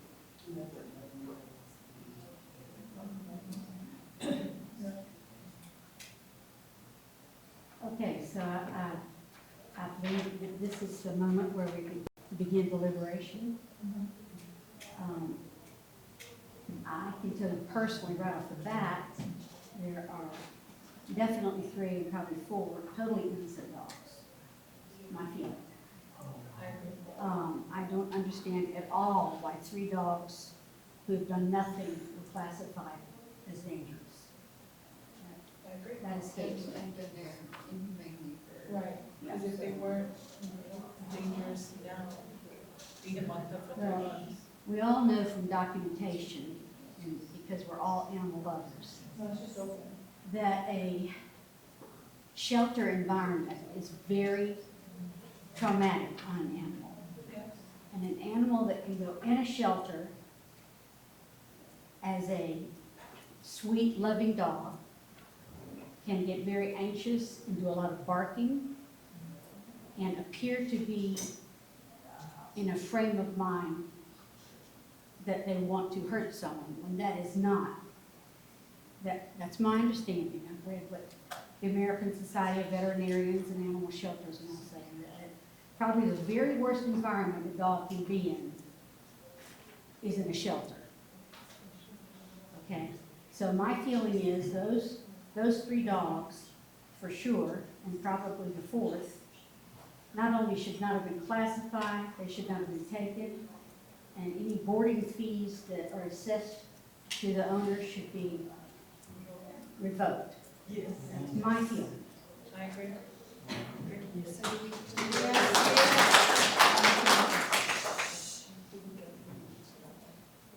I don't think so. I follow. I think you could sum them up. We have the 4 for sure. Ms. Daniel is asking, should we go through each dog? My feeling is that that's not necessary because 4 of the dogs should not have been classified. And I think we need to take a vote on that, okay? So I move that we take a vote on the classifications of Bella, Fatty Patty, Fuggy, let me see your shirt, and Lil Girl. Okay. So my vote is that they have no classification placed on them. That's my vote. All right? Ms. Pierce? I don't officially get a vote, but I agree with you. She doesn't officially get a vote, but we do appreciate her opinion. In case some of you don't know, Courtney is the director of PAWS. Okay. Ms. Emery? I agree with you. Ms. Daniel? Ms. Turner? I think that the three absolutely have nothing to do with anything, but Fatty Patty has actually bitten someone. So I do think it needs to be taken. Take that one out of the I think so. beginning, okay? So I will revise that, and the three who've done absolutely nothing will not receive any classification, except that they're ordinary dogs. And my vote is that those three, the classification is removed completely.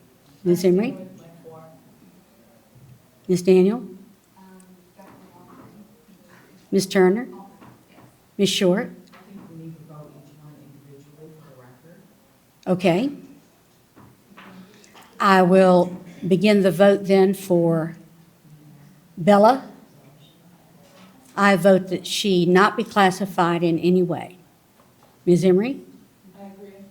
Ms. Daniel? Ms. Turner? Ms. Short? Yes. All right, that was Bella. I move that Fuggy have all classification removed from his name. Ms. Emery? Ms. Daniel? Ms. Turner? Ms. Short? Okay. The third dog,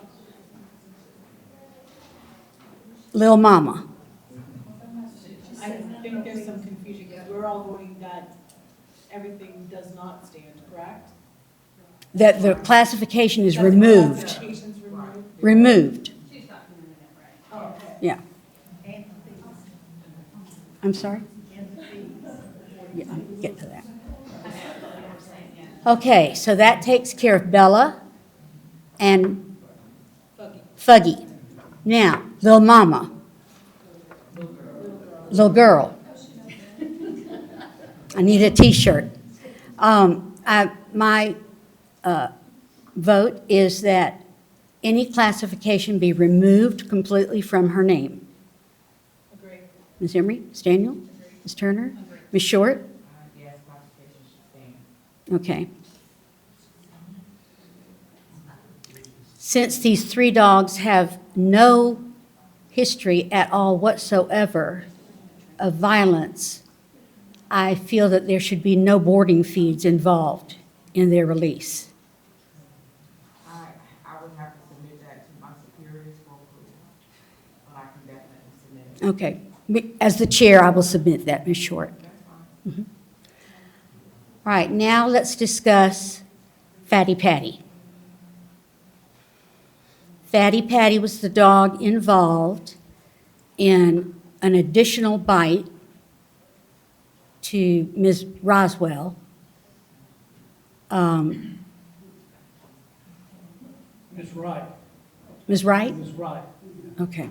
I need my notes up She here. bit the neck. Roswell is the first incident, right, is the one. Okay.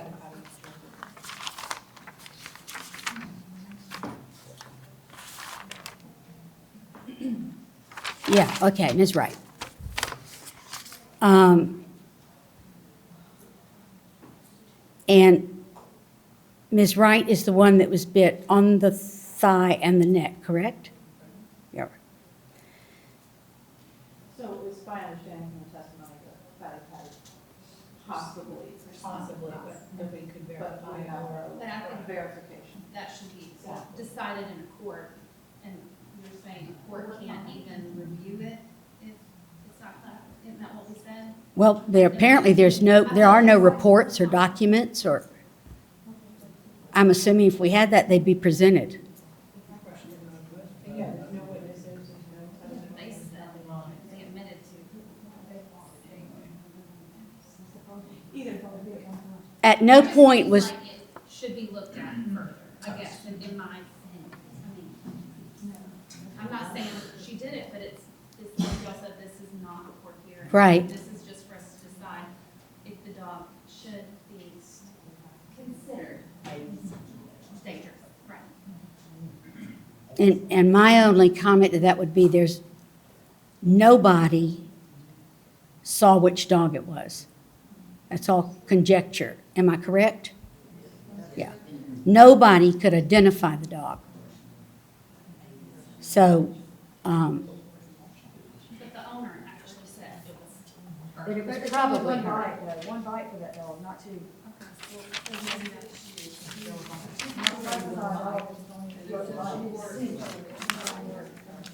Well, that was my point, for classification, I think the bite needs to be extremely severe or multiple. I mean, there are many dogs that have bitten once and not been classified, so we're trying to figure out what makes this one different.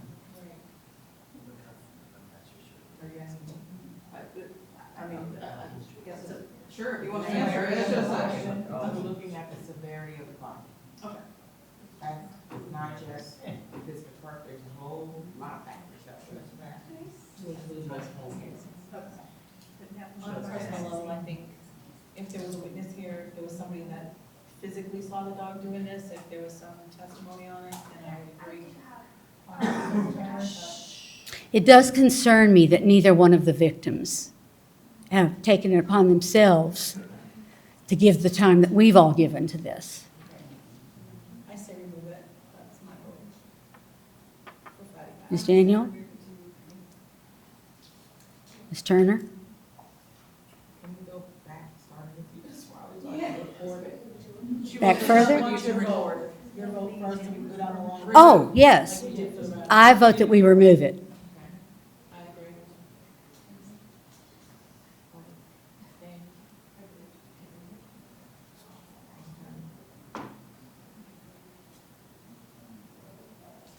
I mean, I understand. I don't know, I mean, This is a new area for it really is. a lot of us. My reasoning, Ms. Turner, is that, yes, there was a bite. The owner does think that it was Fatty Patty. We don't know that for certain. The person involved in that bite is not here, and I'm assuming unless she is somewhere that she can't leave, that was a decision on her part not to come. Which to me shows a lack of concern on the victim's part as to the seriousness of the matter. Okay, we can remove it. Like, it is a majority. Well, I mean, we have a majority, What is it? we have a majority, even if you abstain. Okay. Well, I might as well say things, it's a little late, but yeah. Okay.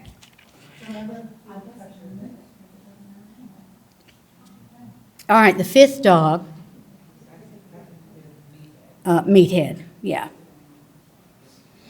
And Meathead clearly has a history of abuse, pretty violent abuse.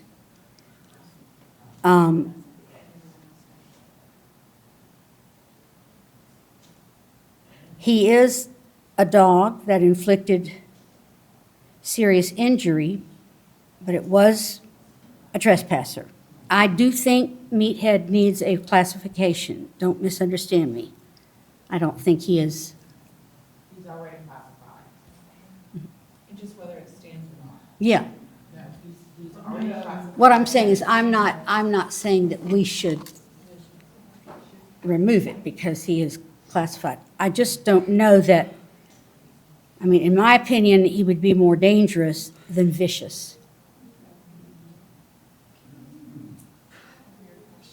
Go ahead. Do we, and I don't know the process to all this, but can we hear from her what her plan is? Does she have a plan?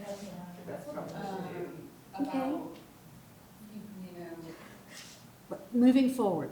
I don't really have everything ironed out, but I would be willing to do whatever you guys recommend. I tried to follow animal control's rules and regulations from the get-go, with what they required me to do. I did everything I was asked to do within my financial means. Even if I don't get the dog, as far as with me, just don't kill him. Just allow him a chance to see if he's rehabilitatable. If he's not, then we lose. But I don't think that he's not. I think the dog is, I wouldn't risk my whole life, my family, and everything else for a dog that's not worth it. You know what I mean? We do have a letter here. I'm And- selling the house and I'm moving. Okay. We do have a letter here, and Ms. Emery has verified it. She has spoken with these people. They are located in Houma, Louisiana, and they are involved in dog training and rehabilitation and rescue. They've been doing it for over 30 years. And they have agreed to take Meathead and on their property in Louisiana and work with him. So there is that out there as a possibility. I think Ms. Daniel's question was to Ms. McDowell. Stacy.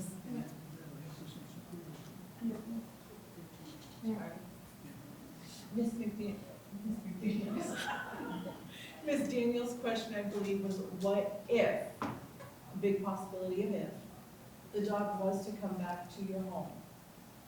What measures would you take at that point if it was just deemed dangerous and not vicious and was able to? The board I'm selling immediately. We will no longer live in that location as long as, I mean, hopefully it'll happen within the next 30 to 60 days. We found somebody that does, You want to come up? you don't have to do open and closing on the sale of the house, and they're willing to buy the house in as-is condition, and we can move. I made that decision today before coming here. Whatever it takes. I mean, I need you guys to help me and tell me what to do, because I didn't get that the last time. I was just told to keep him in an enclosure, keep him restrained with his muzzle. I did everything they told me to do. But I think the area is a trigger, and I need to leave that area immediately. So. I guess my follow-up question to you would be, what quality of life does the dog have if he's home locked up in a room and can't go outside? Oh, it's not that we don't take him out. When I take him out, he's taken out with restraints. I take him late at night, usually when there's not a lot of people out, and I do put the muzzle on him, and we go to the park. He still gets to get out, but just not, I don't take him around people a whole lot. And the reason being is because of animal control telling me recently that I was not supposed to have him around people. She said that I violated the rules by even not letting him around anybody in my house, and I wasn't aware of that, so. But, I mean, he's not socialized. We socialize him in certain ways, but it's just adaptable to whatever he, like we take him to the park late at night. Like we'll go where there's a lighted court or whatever, and we've done that many times. We ride him around at night in the car when he wants to go for a ride, or, I'll stay up past midnight sometimes just to take him out and make sure he gets to go out, because that's when there's less people out or whatever.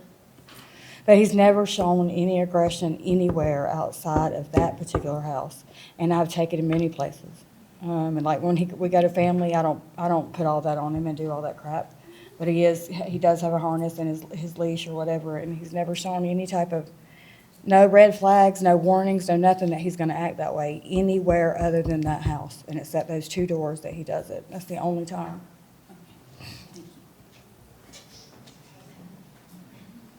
Oh, and I did get a key padlock for the front door as well.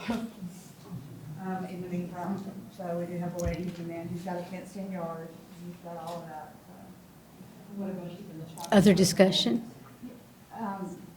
Yeah, I didn't agree with that comment that I have a revolving door. No, ma'am, I might have had a revolving door years ago when I was going through my stages of grief, dealing with my dad's death.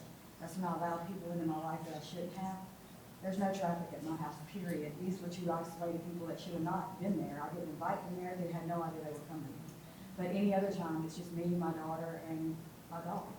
that's all. I mean, we don't have him. Is this the same house that you lived in before you moved to? It is, yeah, so it's all based on that particular location.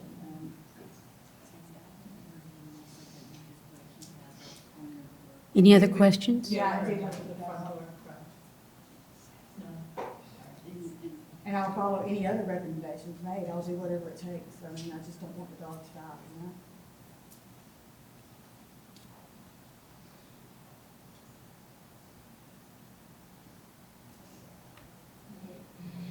Well, my vote would be to change his classification to dangerous from vicious. It's classified dangerous. So it's either gonna stay dangerous or vicious. I thought he was classified vicious. No, no. The initial classification for any animal is dangerous. Okay. After dangerous, it becomes vicious. We are recommending that he goes to vicious. Okay, well, I'm recommending that he not. I agree. Ms. Daniel?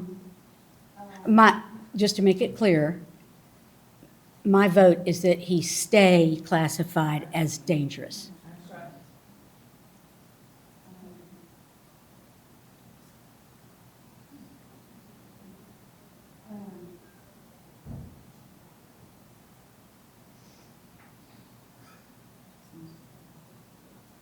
Do you have a question you'd like to ask? No,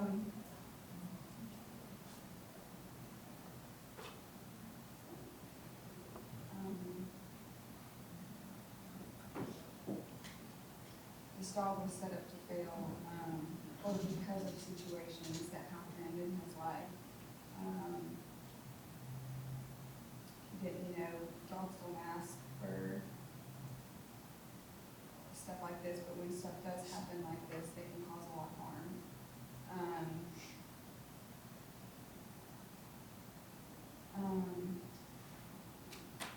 But I don't agree, I do agree that, both of these instances during the summer were provoked. So I vote to keep them that dangerous. Ms. Turner?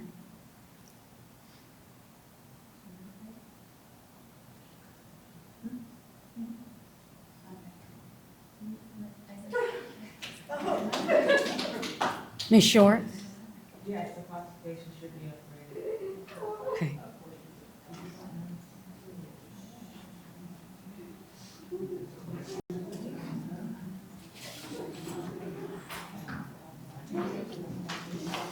I believe that ends our hearing. Thank you all for coming.